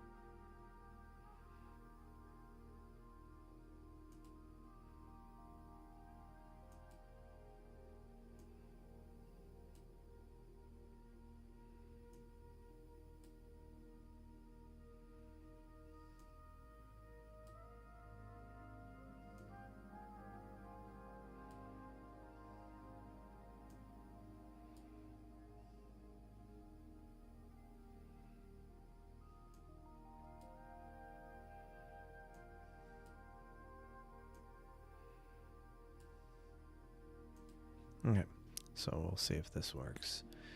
Again, I need to hook it up to Stellarium or something like that.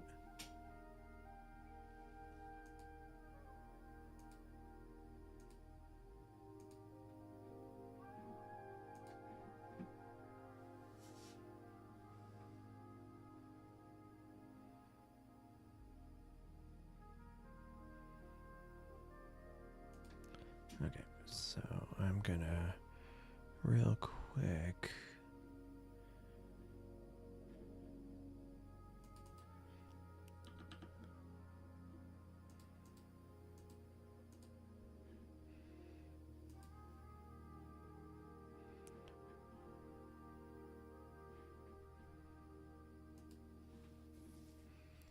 and guiding and monitor.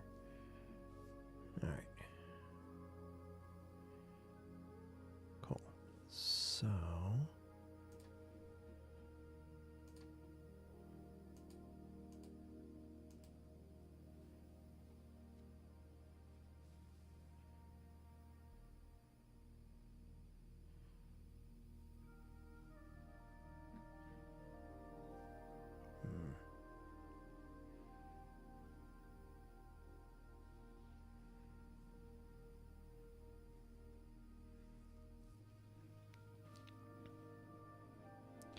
I think what I'm gonna do is stop this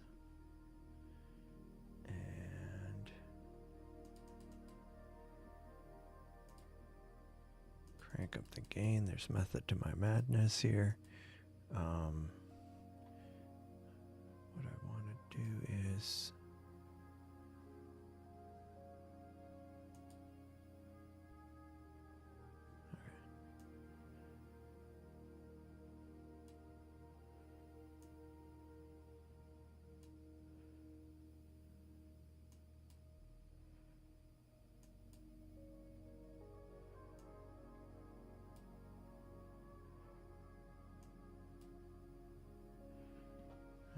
so we'll see how my framing is on this.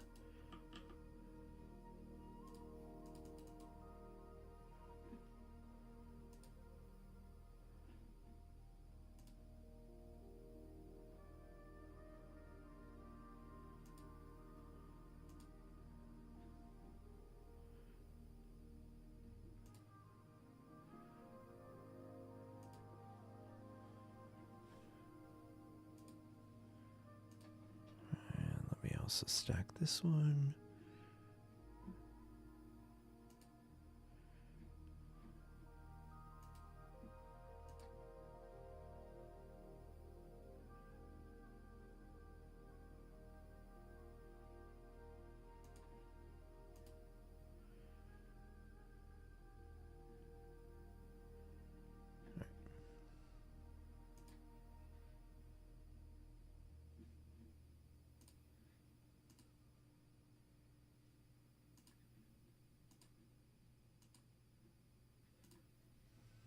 There we go.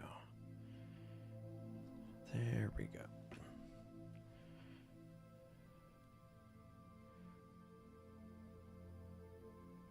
Cool. Let me check that. Nice. Yeah, I've seen fireballs. But yeah, that's the thing that gets me is the smoke. I think that's something I don't recall ever seeing.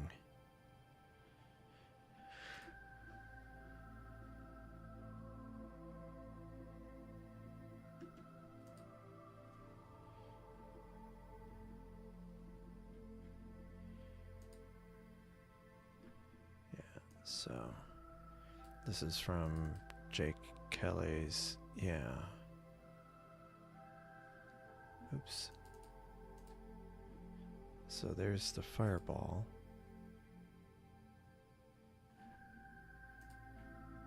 And see, you can see like there's some smoke there. And you can see it moving right there. See?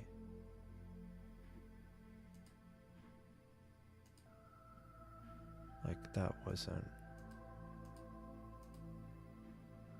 So if you see the fireball and then see there's smoke there, and then you see it moving and kind of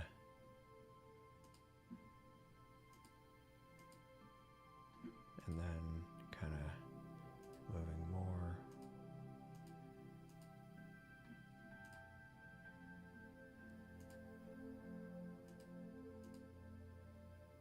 That is wicked. That is really wicked. I don't, like I say, I don't think I've ever seen that. Yeah. Yeah, I caught it like really, it was really subtle, but I'm like, that's why I kept like scrubbing over the video, because I'm like, I see like this puff of smoke and it's like drifting off. Like that is, I've never seen that before. Yeah, that is really cool.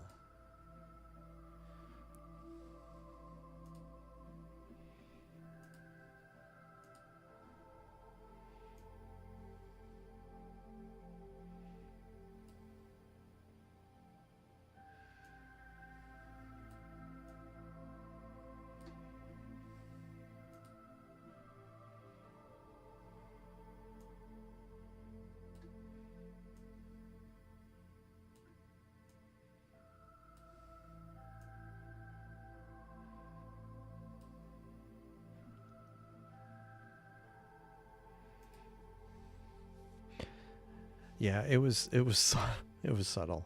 I guess because like the screen was right there, and I'm like, because it caught my eye, and then I'm like, wait, I saw something. Yeah, very cool. Yeah.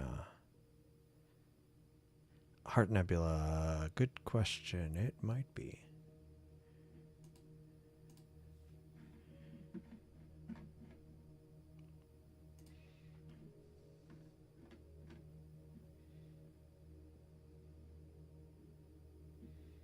Oh, I see turf is, and I see, sorry, I've been neglecting. Brent has, is that the bubble? Yeah, I think that's the bubble nebula in there. And turf is working on Saturn. Well, focusing on Saturn right now. That's cool.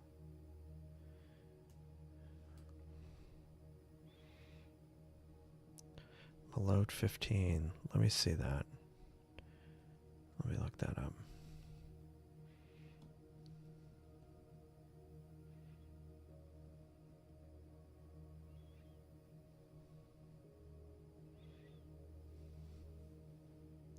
Oh.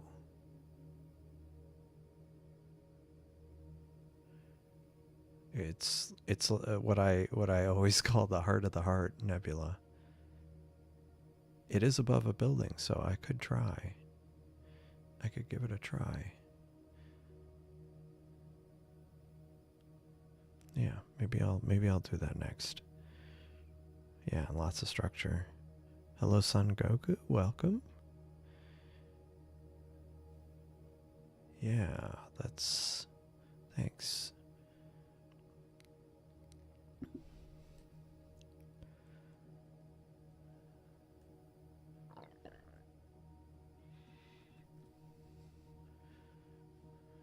Actually, let me...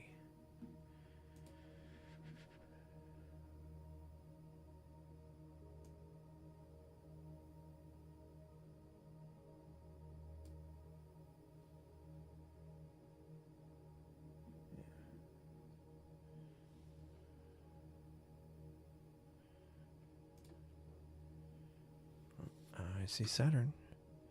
Yeah, Saturn's edge, rings are almost edge on. I can see.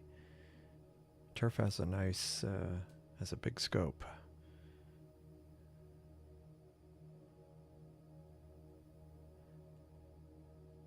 Yeah, yes, SETI Astro Suite Pro just came out, I think.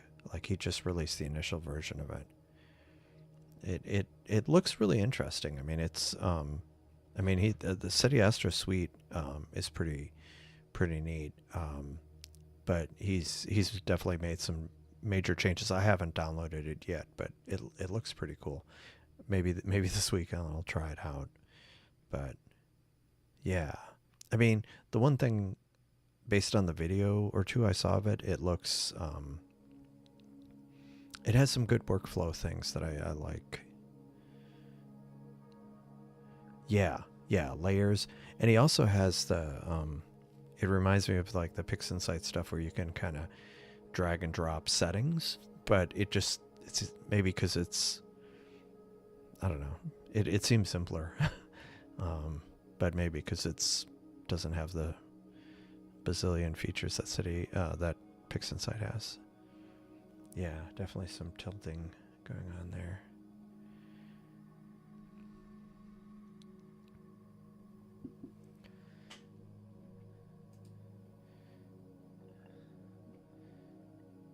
That's looking pretty good. I'm pretty happy with that so far for 7 minutes in my backyard with my horrific light pollution.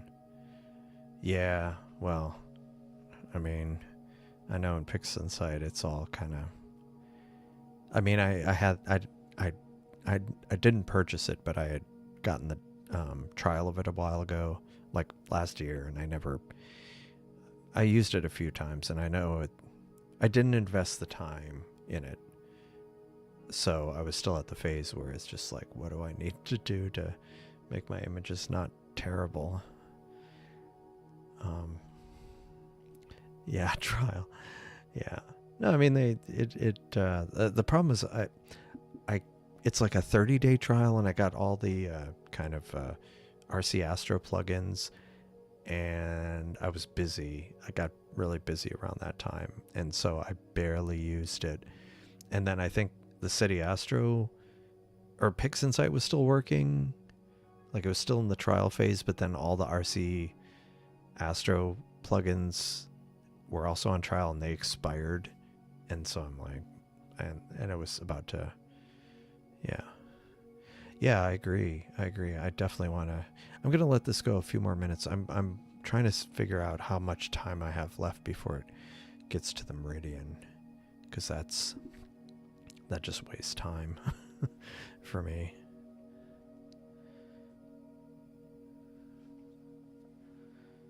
Okay. Oh. Yeah, I thought so. I'm just gonna let it go. How much more time do I have?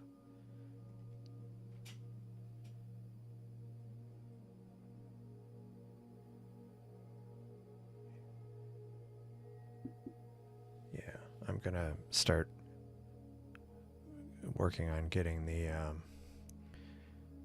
getting to the Heart Nebula. Yeah, I'm pretty happy with this. I do want to try to get more time on it at some point, but yeah. No, I don't know. I mean, they really do a good job of. I mean, when I messed around with them a little bit and just seeing what other people get from them, it's pretty cool. Okay, so let me stop this one, and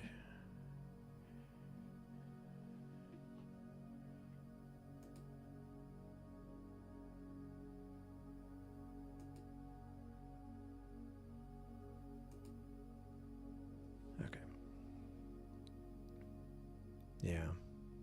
Yeah, I could see that.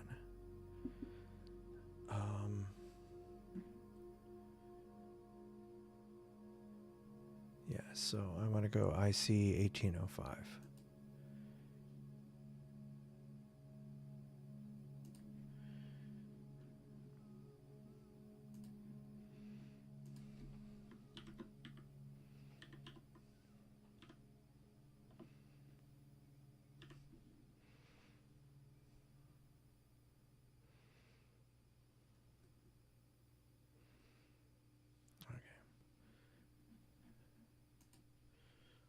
Okay, and I'll start a new live stack, and so we'll go.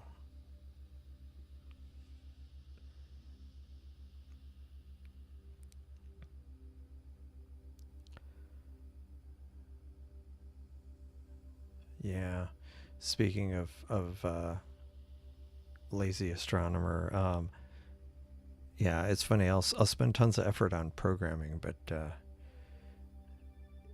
that is an area I want to revisit. Is kind of helping. I mean, there's a lot. I'm not going to do stacking software because there's lots of great choices out there. But what I do want to do is kind of make it easier, less effort for it to kind of have a more automated pipeline as far as taking the images, processing, etc. Yeah. Yeah, I mean, well, in SETI Astro Pro, it'll definitely, I mean, he's been iterating on it pretty quickly, and it's only a year. I think he said he's been working on it for a year, so it'll be interesting to see where it goes. Yeah. I mean, they are kind of like the gold standard, as it were, these days. But we'll see. Frank has gotten very far very quickly, so we'll see what he comes up with. I like that LDN111. Let me redo this. Now, I picked something, and I don't know if it's exactly the heart of the heart, but we will find out.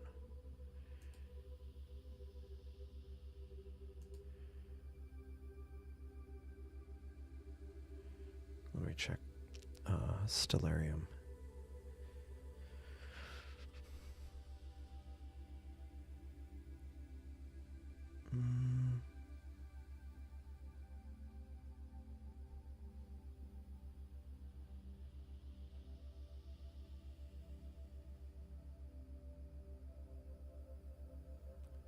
I mean, at least some of these, I think these do match up, so I think it's good. Yeah, that's true. I mean, honestly, if PixInsight, if they were a little cheaper, I guess the thing for me, it's, yeah. I mean, it's worth it if you're really into it. But I don't know. I don't know what the answer for. I mean, I guess I was like, could they come up with like a light version of it? Well, I mean, effectively, that's what I do. I don't generally process my images, but if I kind of like how the Seestar app has the AI touch up, what I was trying to do with like ESC is where as part of the live view, it would clean the image a little bit. You say they're set in there. That's interesting. I'm not surprised. I haven't looked at it deeply, but it did seem that was a thought that may have popped in my head at one point. But then again, so are a lot of people.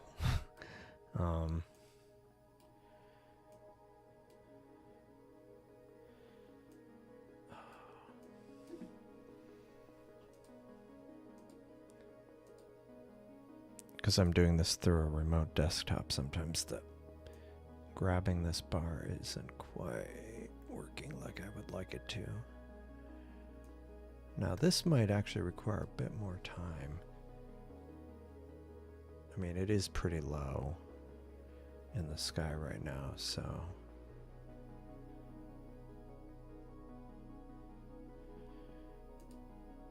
we will see.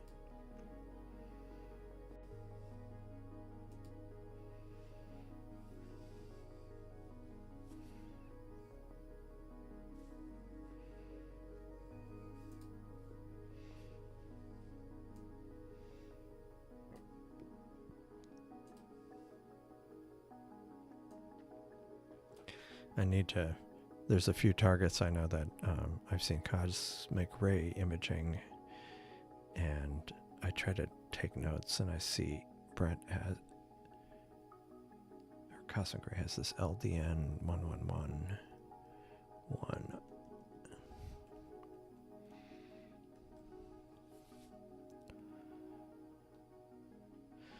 Ah, that would make sense. Okay. Right. Right. So. Right. Yeah, I mean, I'm looking at it, and I have kind of the cropped view of it. I mean, I have the field of view overlaid on Stellarium, and yeah, definitely, depending on how it's rotated, it would be a lot of dark nebula. I think if anything, I would want it, this area maybe a little bit more centered, but I'm not going to change it now.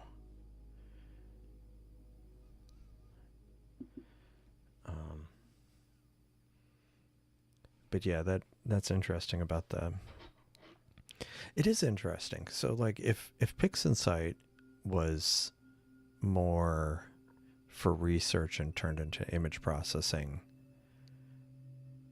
and then you have people using like pure photo processing software like GIMP or Photoshop or Affinity Photo for some of their processing, or even a large portion of it. And then you have like Cyril and now City Astro Suite.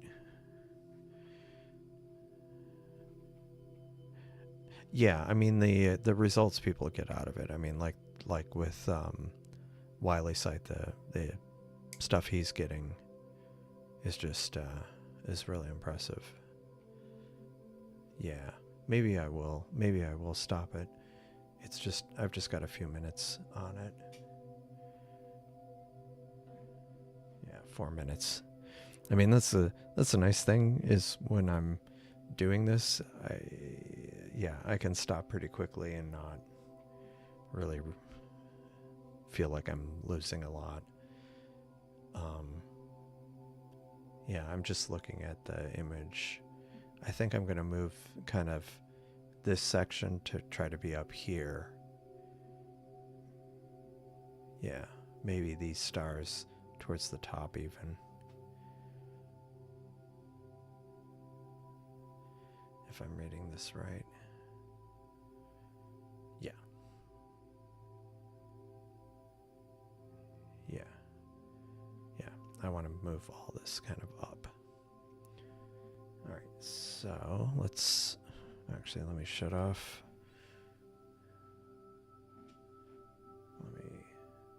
And actually, funny enough, stopping this will cause this to stop because I have it set to follow it. And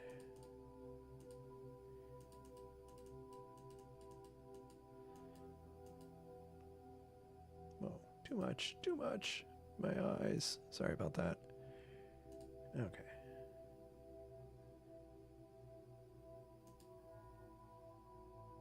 Okay. So. Nope. I'll do this a little bit. And then.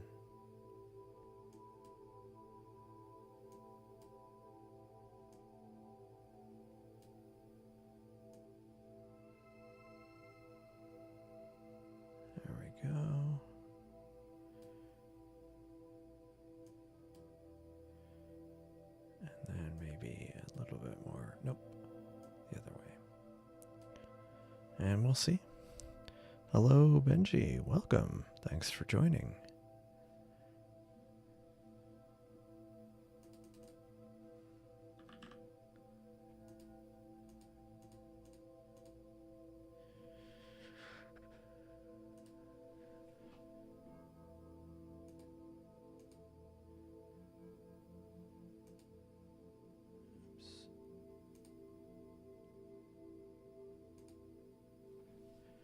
All right.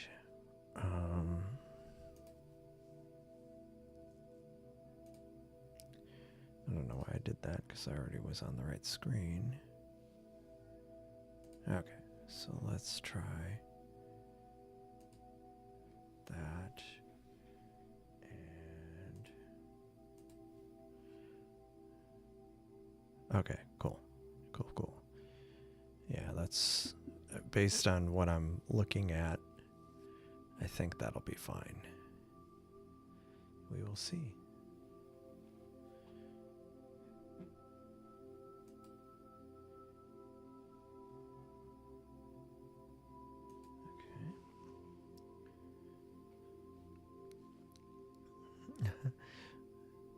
Yeah,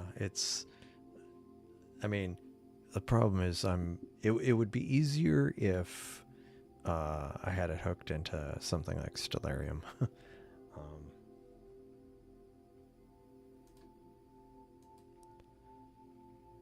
There we go. I think just need to wait for more data to come in.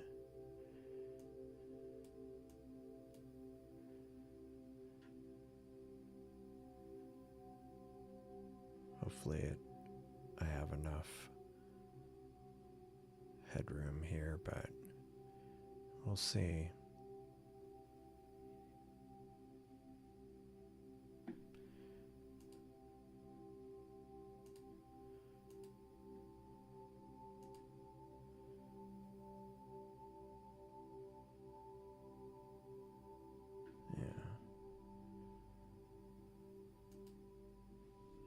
Yeah, we'll see.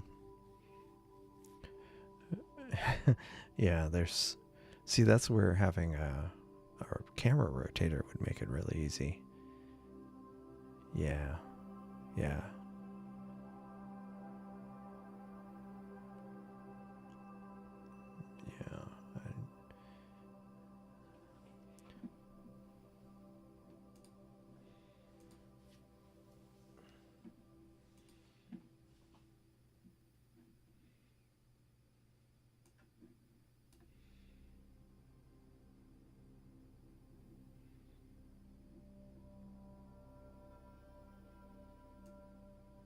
Bubbles coming along. This is a cool target. I need to try it out at some point.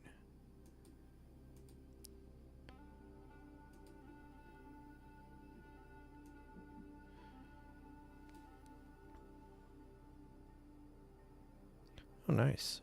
Yeah, just a physical rotator's handy. Yeah, my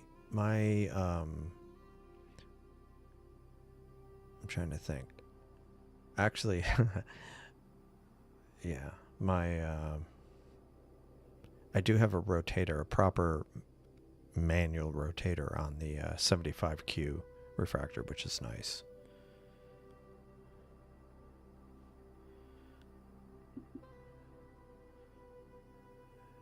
That's, yeah, I don't know much about it. There's Saturn. Sorry, I didn't mean to switch away just to Saturn, but I'll switch, bring that right back up.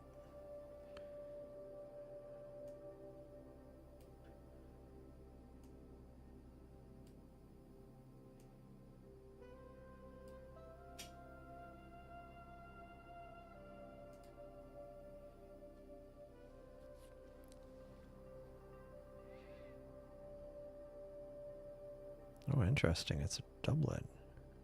GT's a triplet. That's interesting.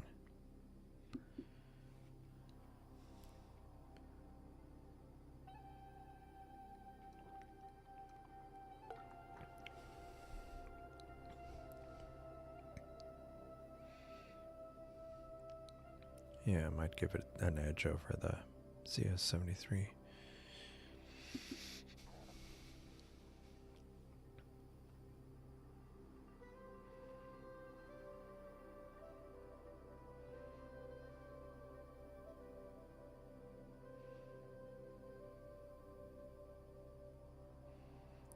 Yeah, I think if I were to frame this again, these stars would actually possibly be off screen because some of the interesting bits are down here and in here, so just off the frame. But some of it, yeah, I'll leave it now and just see how much it I get.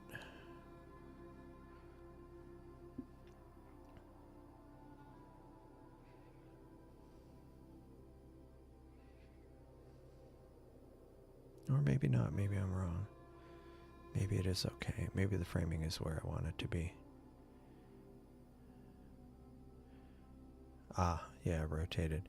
See, that's where having the rotator would be handy. Yeah, those look nice. I mean, I looked at the 71F, I think. I mean, not to buy because I think I'm all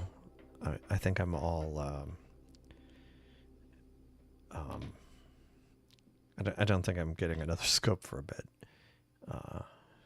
because I feel like I'm covering a lot of bases between a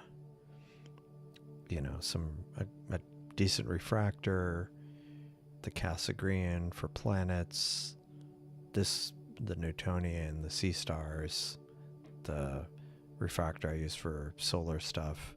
Yeah, I'm scoped out. I mean, I didn't feel like this in the past, but now I feel like besides the fact that I'm kind of lacking physical space, there's no telescope that, I mean, given that I would be using it at home, I think I don't feel like there's any gap on, I don't feel like I'm missing any scope that I could easily set up in my backyard and tear down every night. And I don't have so much space and my conditions are not so great where I'm just like, I need to totally build an observatory because, yeah, in the city. Now, if I was in darker sky location or if it was something I was going to get specifically to send to like a Starfront, then that would be different. I would consider something, but I'm not sure what. Yeah, I have a great... Yeah, exactly. Oh, man.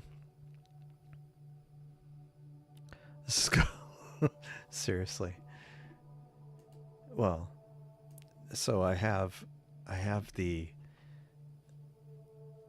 main... I have some bigger scopes, like not that big, but like I have the Newtonian and I have the Cassegrain. And then I have a guide scope, or I have the refractor, which is shorter focal length. So I could use that as a guide scope, but then it also has a mount, so I could put the 150 millimeter, the 30 millimeter ZWO guide scope I have on that scope, so I could have just like multiple piggyback scopes, kind of like the Bremen Town Musicians or whatever, the donkey and the dog and the chicken stacked up, the fairy tale or whatever it was. Yeah, that'll be me with telescopes. Scopes all the way down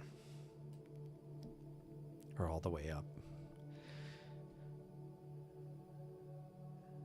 Yeah, being able to rotate that would be nice. Yeah, so I feel like I've got the scopes covered. I'm happy with the mount I have. It carries my heaviest payload, which is the Newtonian. I'm happy with the camera, the 585. I have a hard because of how much I spent on the telescopes, I guess I have a hard time spending a lot more on a camera than the scope. So I feel like I'm fine on cameras. It's more about accessories now at this point. I want a coma corrector for this, for the Newtonian. What else? It's probably the main thing. Coma corrector slash reducer. Filter wheel. I was actually thinking about, could be nice. I don't have mono cameras though, so I'm not sure if I'd get a filter wheel. I do think how it would be neat to have a rotator in cases like this, especially because I'm up here a lot of times, and so if the framing's not right, there's nothing I can do about it without running downstairs, and I'd have to have a laptop or something, and so that but those are all too expensive, so I'd be tempted to do a DIY. I have the focuser, so covered with that. I got that SV Bony power box, which is it's just a hub. I mean, it's a hub. It's not like ones where you can turn on and off ports, but for me that's fine because I have when I'm using it, everything's going to be powered. I can, because I have everything, or all the different pieces are plugged into like the power supply, the computer power supply are plugged into one of those CASA switches, so I could always power cycle things remotely. So I don't feel a compelling need for that. And I'm wondering, is there moonlight shining in here or something, or some other light? Because it looks like there's a light right across here. Actually, let me look at the wide field and see what this is doing. I should stack this.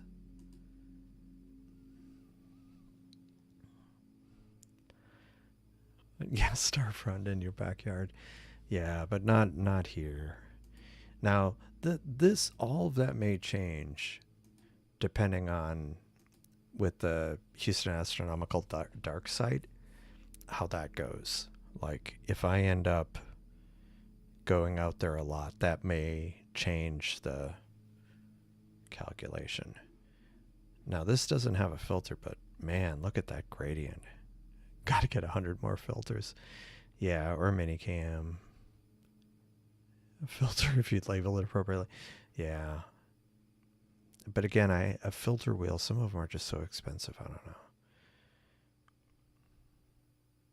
Wow. Yeah. Yeah, I don't know. I was looking at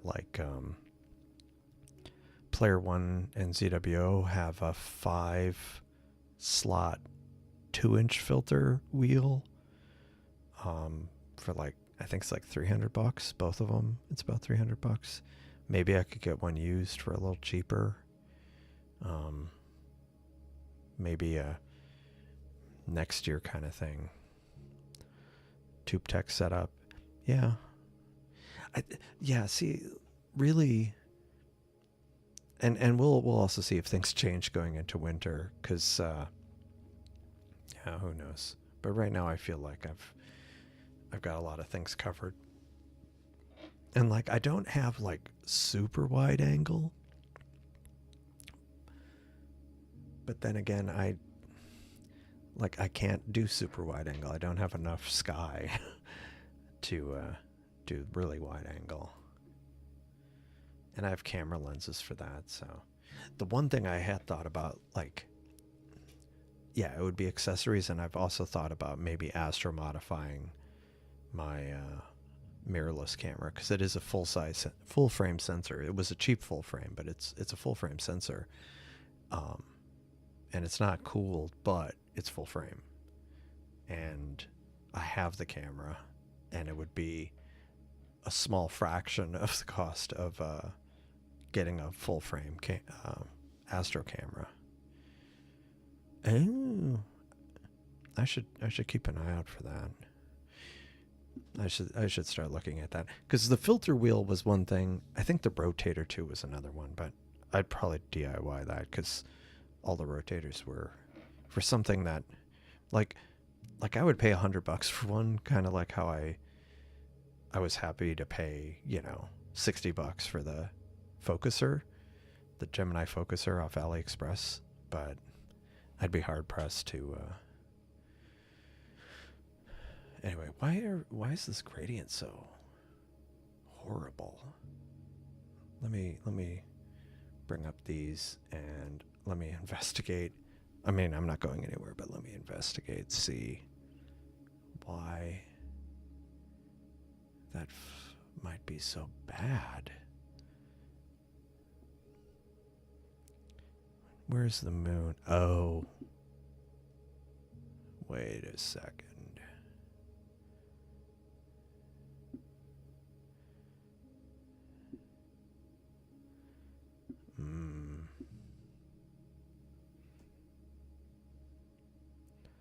Yeah. Maybe it's the moon. Because where this is in the sky is... the moon's behind a building, but it's not too far away, so... maybe there's some other lights, but I don't see it on this other camera.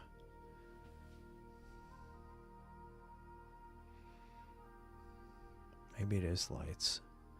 Maybe it's lights and the moon. Well, that's unfortunate. I'll have to try that again. Ah. Okay. No, that's...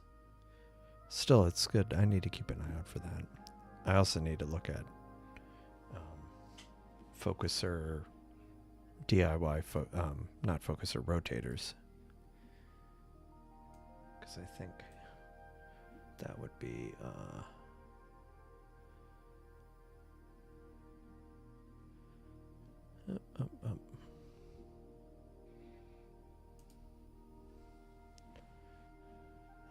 I'd missed that pair was... yeah, I think this might be a losing proposition. I think if I try this later, when not later tonight, but like later in the month when it's higher and the moon isn't there, because yeah, this is definitely something clouding up. That's too bad. That is too bad.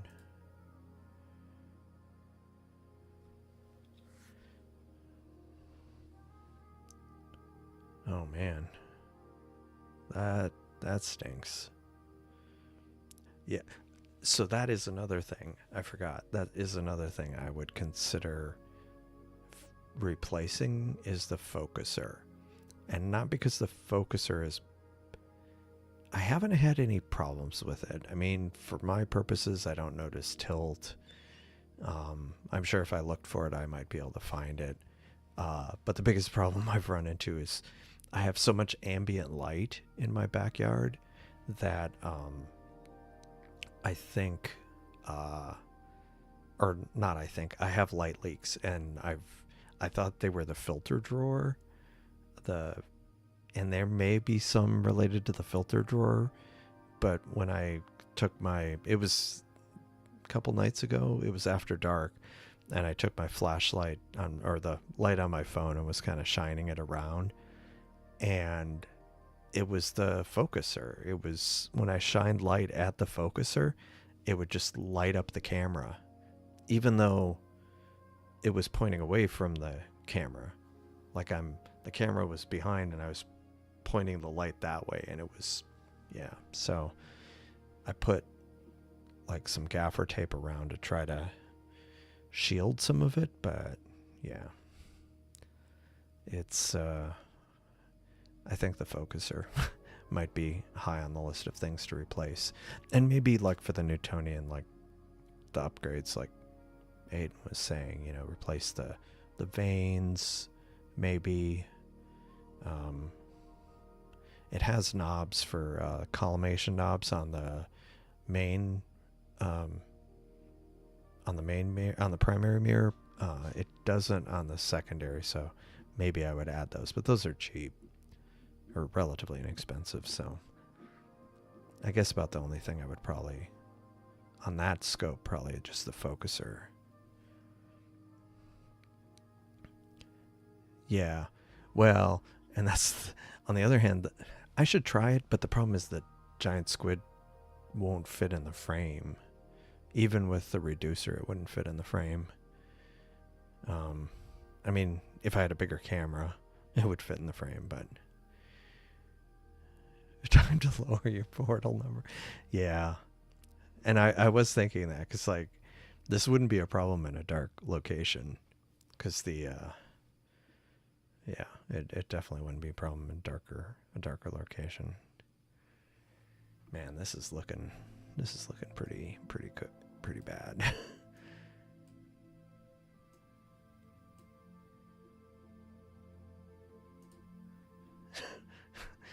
That is some major gradient there. All right. So let me stop this, and I will stop this. Let me see if there's something I can image that's further away from the moon without being too far.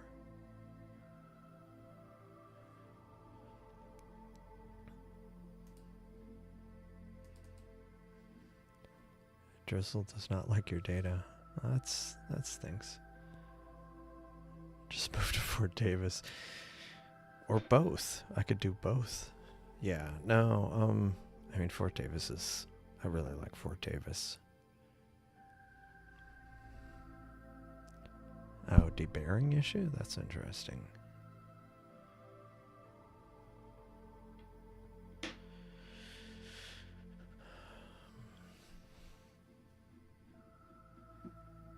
Meanwhile, I'm looking for a different target.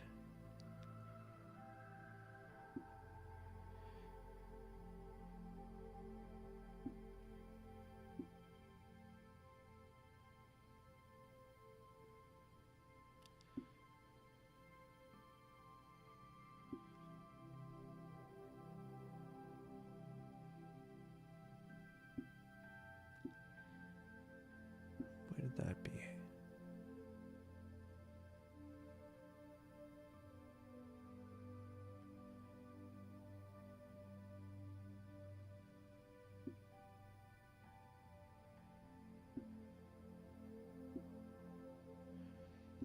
Let me try the wizard. Let me give that a try. Just maybe it's far enough away.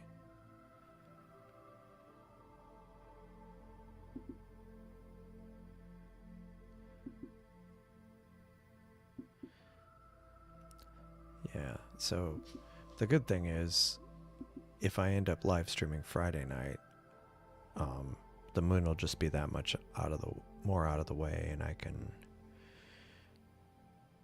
also be up a bit later if need be. Okay. All right. So I am having it go to the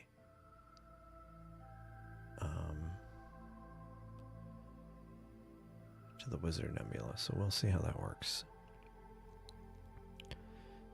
Meanwhile, I totally forgot that the Seestar at Starfront is not doing anything.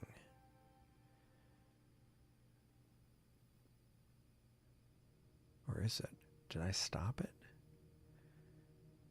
Oh, that's right. I was trying to image the moon and it failed. So let me find something else to image at Starfront.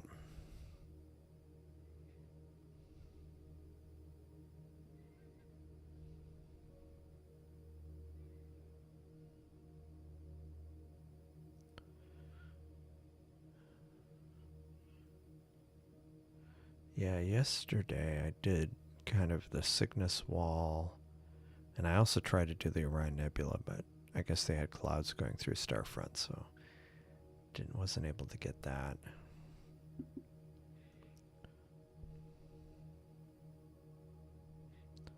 Actually, let me check. Okay.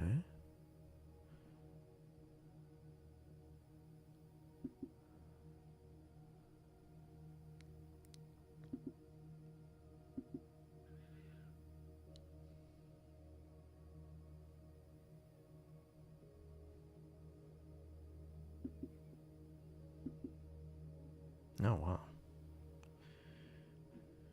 I don't remember imaging the wizard before, but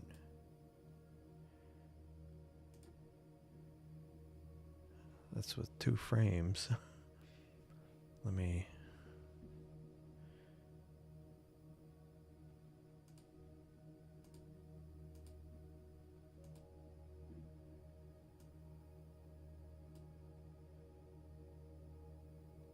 Okay, that's showing up quicker than I expected. For some reason, I guess I thought I imaged it before and it wasn't turning out well, but maybe I'm misremembering.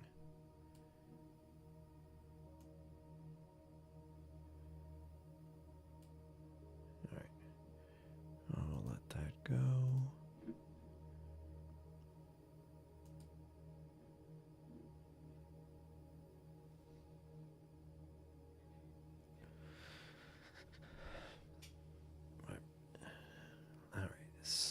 So, let me see. I feel like I should do something with Starfront. On the other hand, the moon is pretty brutal.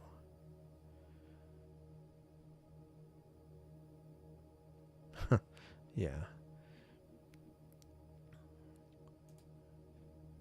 So, yeah, if the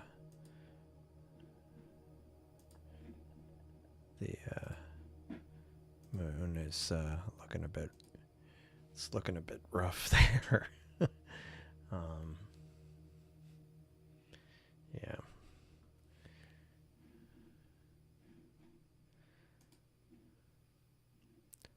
So I need to think about what I might want to image there, or if I bother at this point.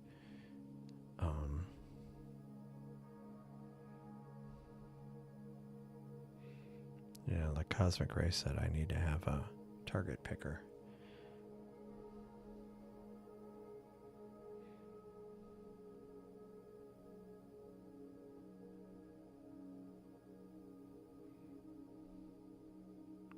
I am really behind on the chat. Oh, Helix. Nice. Yeah, the Helix is still obstructed for me. Although I could do the Helix. I could do the Helix from Starfront, I think. Wrong.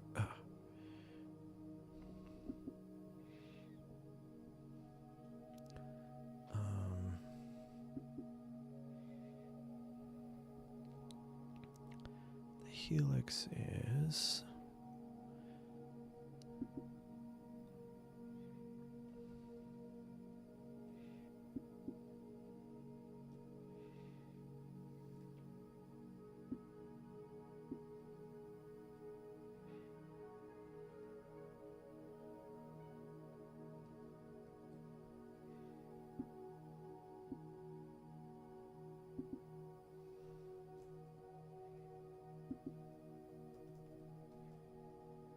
That's interesting.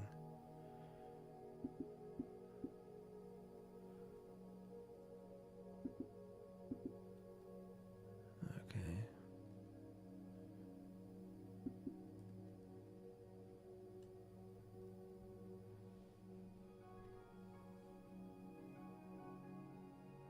Different nights, yeah.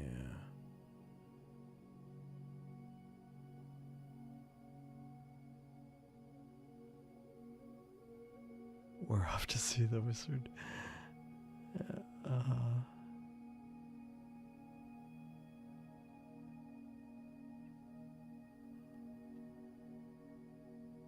Yeah, I haven't.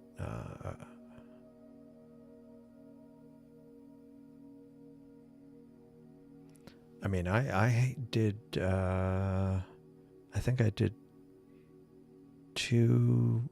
It was at least 200, maybe 250 gain, on my S50 at Starfront the other night, or last night, I think.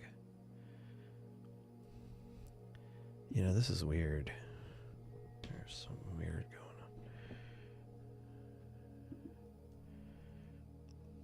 going on.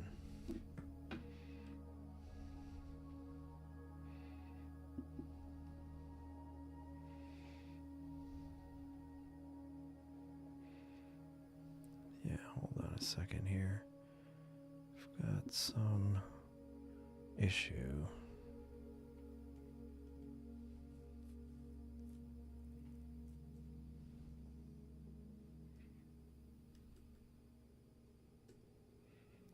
Oh. That's what the problem is.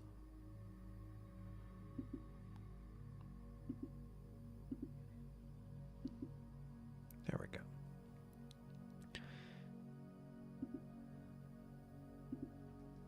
Okay.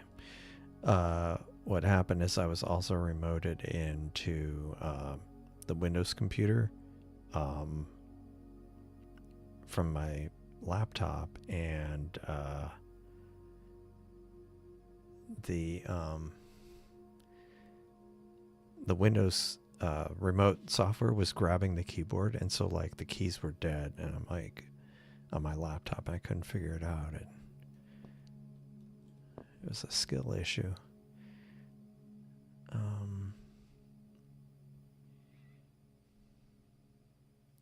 1793.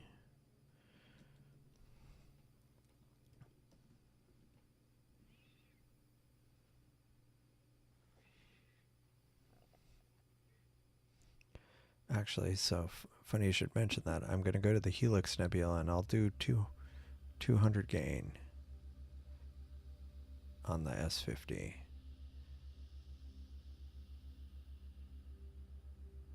At least for now. Okay.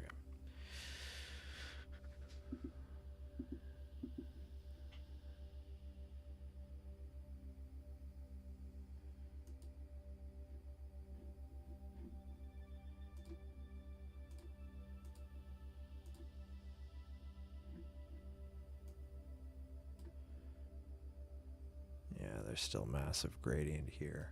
I think the moon's really starting to mess things up. Oh, see the noise fall off. Yeah. Yeah, so let's see.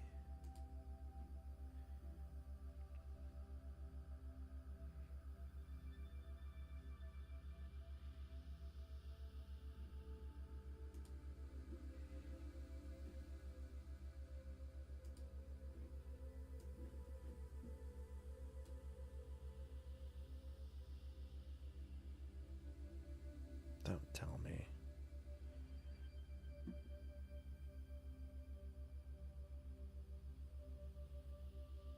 Did it not image? Oh no, it's starting to image. I need to give some feedback in that noise lens at 280. Yeah, unfortunately, I only did 200, so maybe I'll redo it, or it breaks stuff. Hopefully not.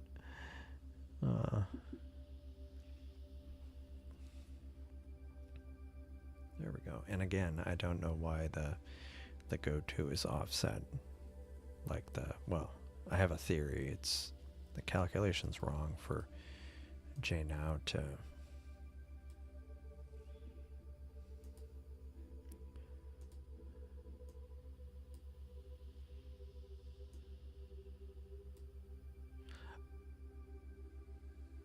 Okay, I have the light pollution filter on. I was like, did I forget that? Yeah, yeah. When I did the I did it on the Cygnus wall last night, and the results were it looked cleaner in some ways. Yeah, not the blotchiness. Yeah, I saw that too. That was interesting. Was that all 585s or just the... I thought the ZWO one, I had it, but do you know if it was all of them?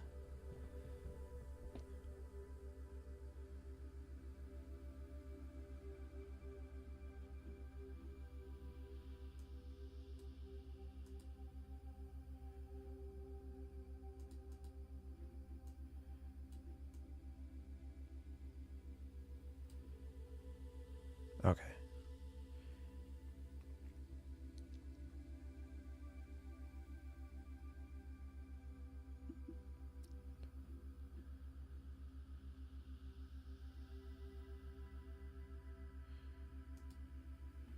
Man, what is going on with this? Right. Oh, I know what's going on. I was just saying it earlier. It's this horrific gradient. Oh my gosh. Wow. I mean, I can see there's a lot of potential in here.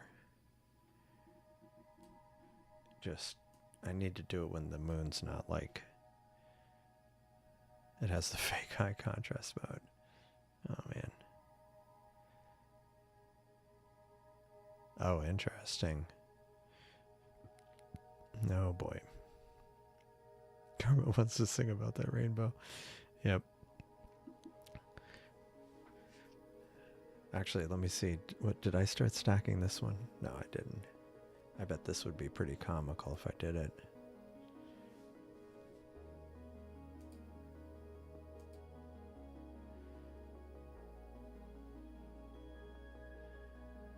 Get a few frames on here and see how bad it is.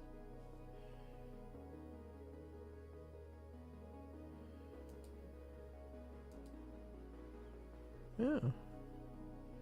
Shockingly not terrible at 4 frames.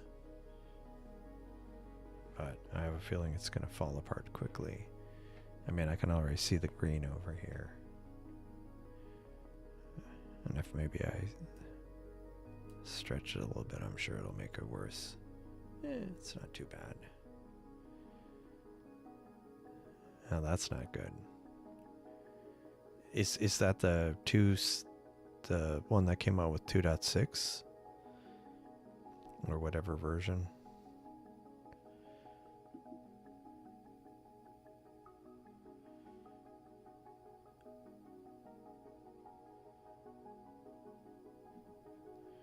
May have to. Wow. Oh my God. This looks like a bad, what do you call it? When they do when somebody like really does a bad stretch and like really messes the colors up. Man. And why is it like, man, it is trying to fix that gradient and it is failing. Anyway, okay. So that's bad. Let's see what else I could possibly image.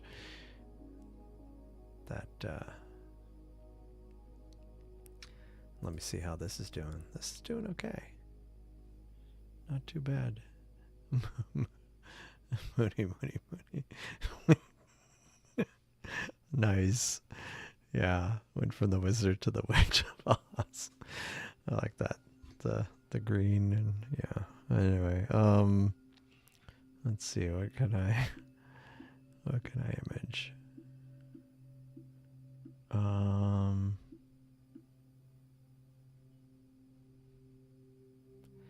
It's going to be a struggle because the problem is a lot of the targets.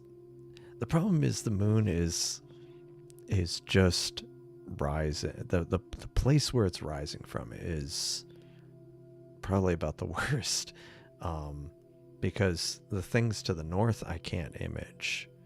I mean, because like the heart didn't do well, the wizard didn't do well, and further up in the sky from that, I start running into the Meridian and then on building, because I can't see much west of the Meridian. And then Andromeda and Triangulum are right near the moon. So those are kind of out. And then there's a whole lot of just stars, kind of. Yeah. Well, it also might be my light pollution. I don't know what it is. But I think let me see what else.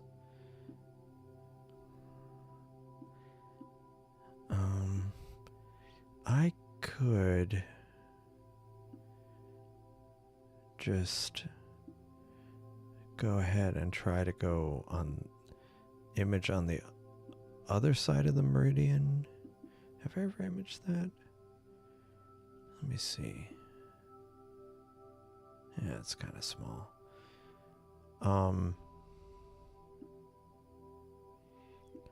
Like M2 is on the other side, and it actually is kind of in an area where it might not run into a building for like half an hour or hour, so I might actually try M2.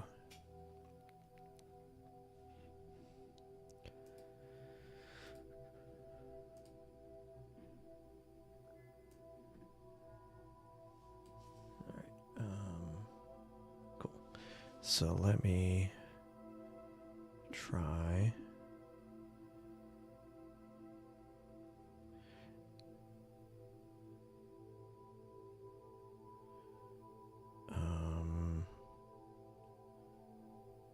Yeah, the helix.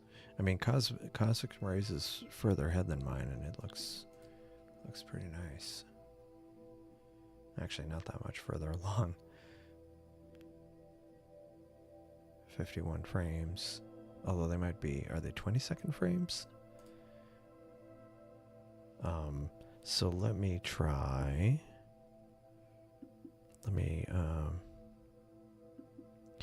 Yeah, no, it was interesting because the first time I stumbled across the helix, I didn't know much about it, I guess.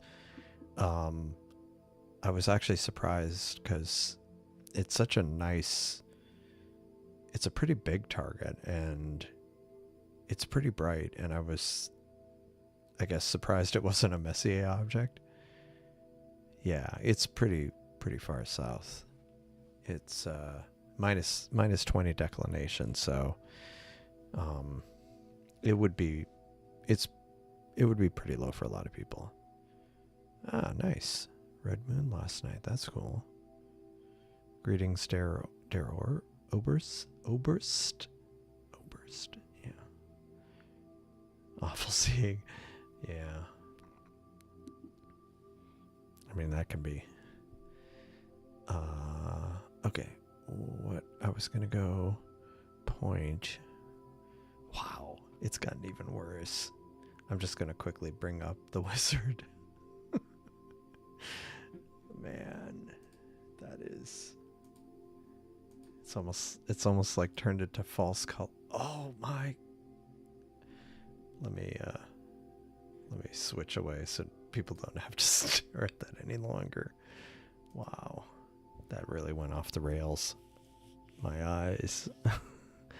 Wow. Actually, it's funny because I'm pointing it at M2, but I've got a dual narrowband filter, so we'll see. We'll see how it looks.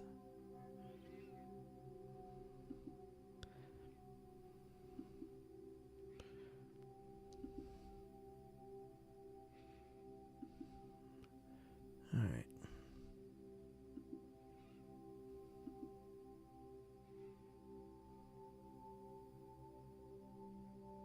All right. Those colors. Yeah, my eyes. I live in Elven Forest. Oh my gosh.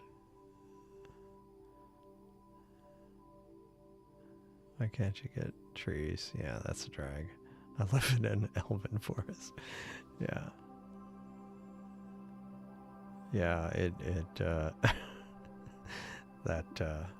the wizard kind of went off the rails there, but hopefully this will be better because it's I'm pointing it at I'm pointing it at a globular with a narrowband filter. See, this is where having a filter wheel would be handy.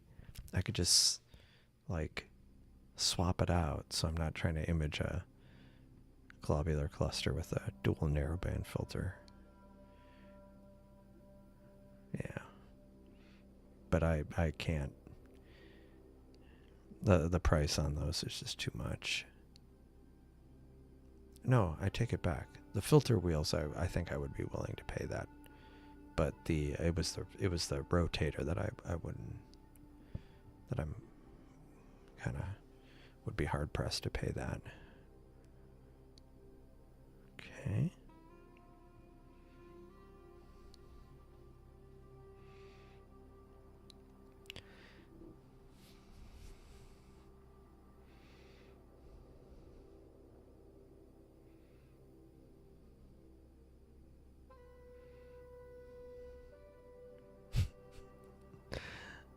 Yeah. I'm just laughing at how bad that Wizard Nebula. It just really bad. Hopefully this is better. We shall find out soon.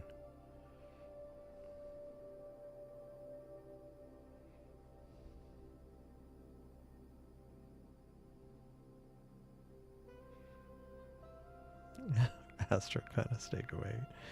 Astro conjecture. Yeah, it's yeah.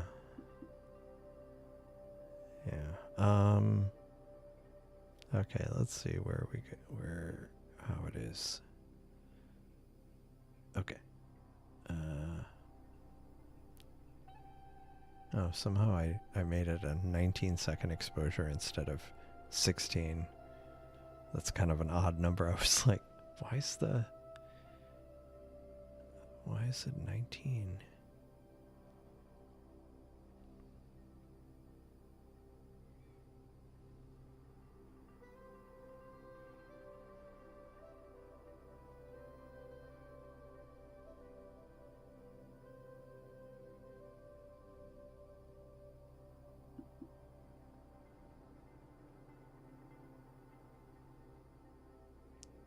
I wonder if I'm gonna have to not guide, because I was imaging on the other side of the meridian, but I wasn't guiding.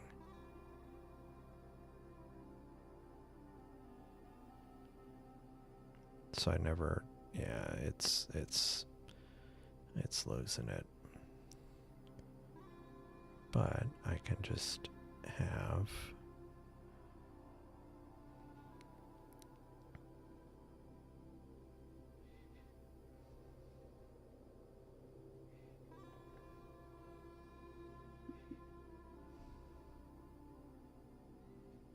okay, so guiding, turn that off. Cool. And we'll see if this works better.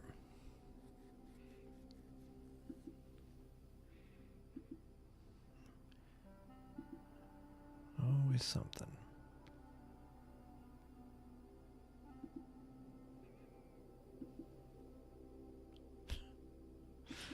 What in the world?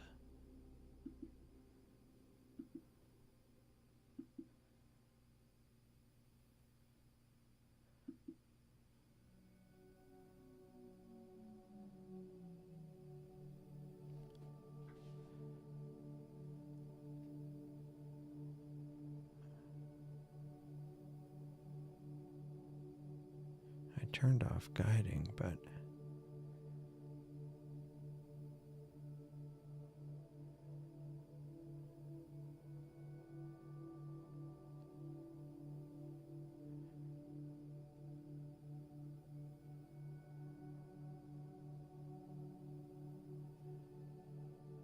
that's weird. All right.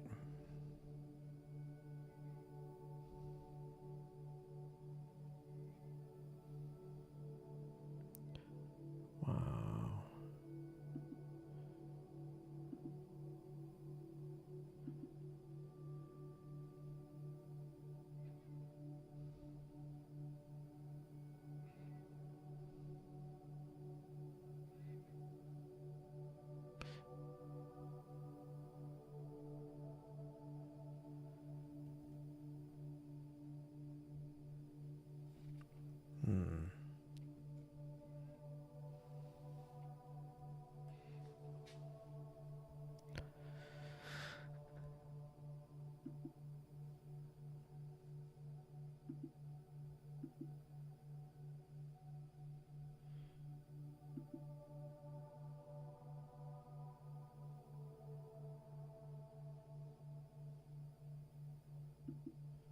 All right, sorry, I'm not checking the chat. Let me check.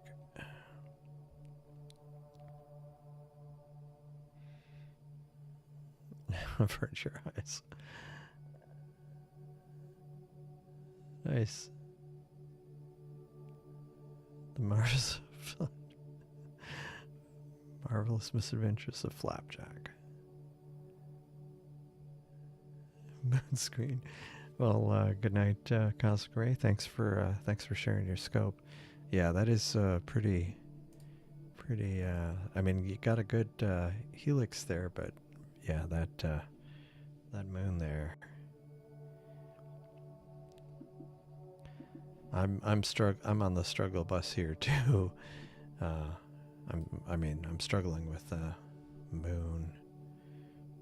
I might end up. Well, I mean, it is midnight, so I wasn't sure how late I was going to go tonight, but maybe I might start wrapping it up. Let me check. Let me see how this how M2 is doing. We weren't off to a great start there, were we? Okay.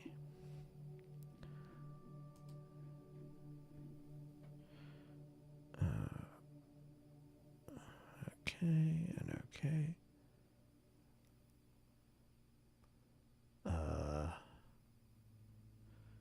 What is going on? So it turns out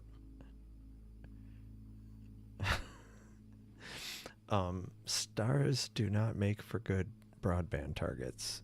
I mean, narrowband targets. And I have no idea why it's doing this. Let me see if I can fix this.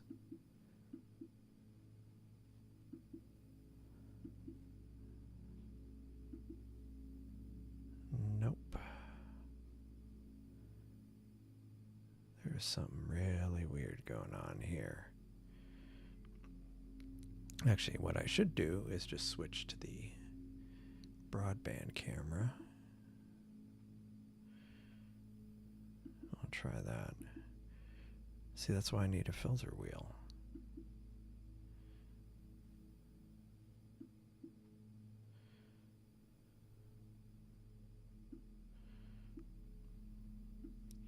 Let me bring that up on screen.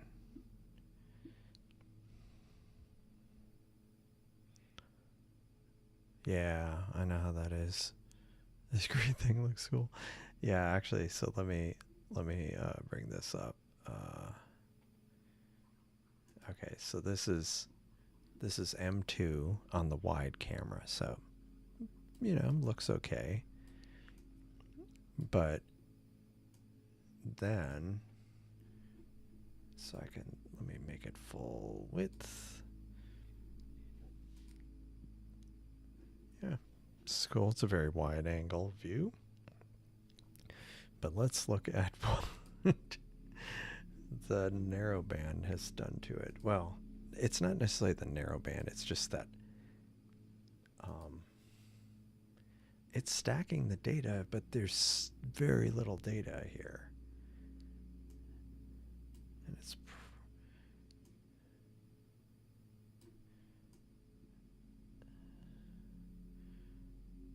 and unfortunately it has a strong green cast to it, so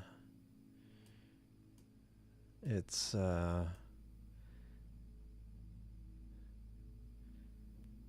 yeah, so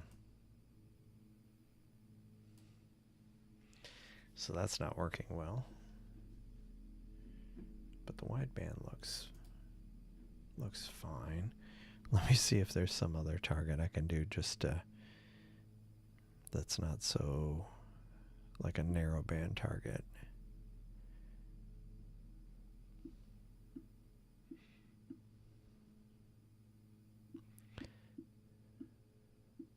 Yeah, unfortunately, The helix isn't quite out here. It's still behind a building. So this might be my cue to wrap things up.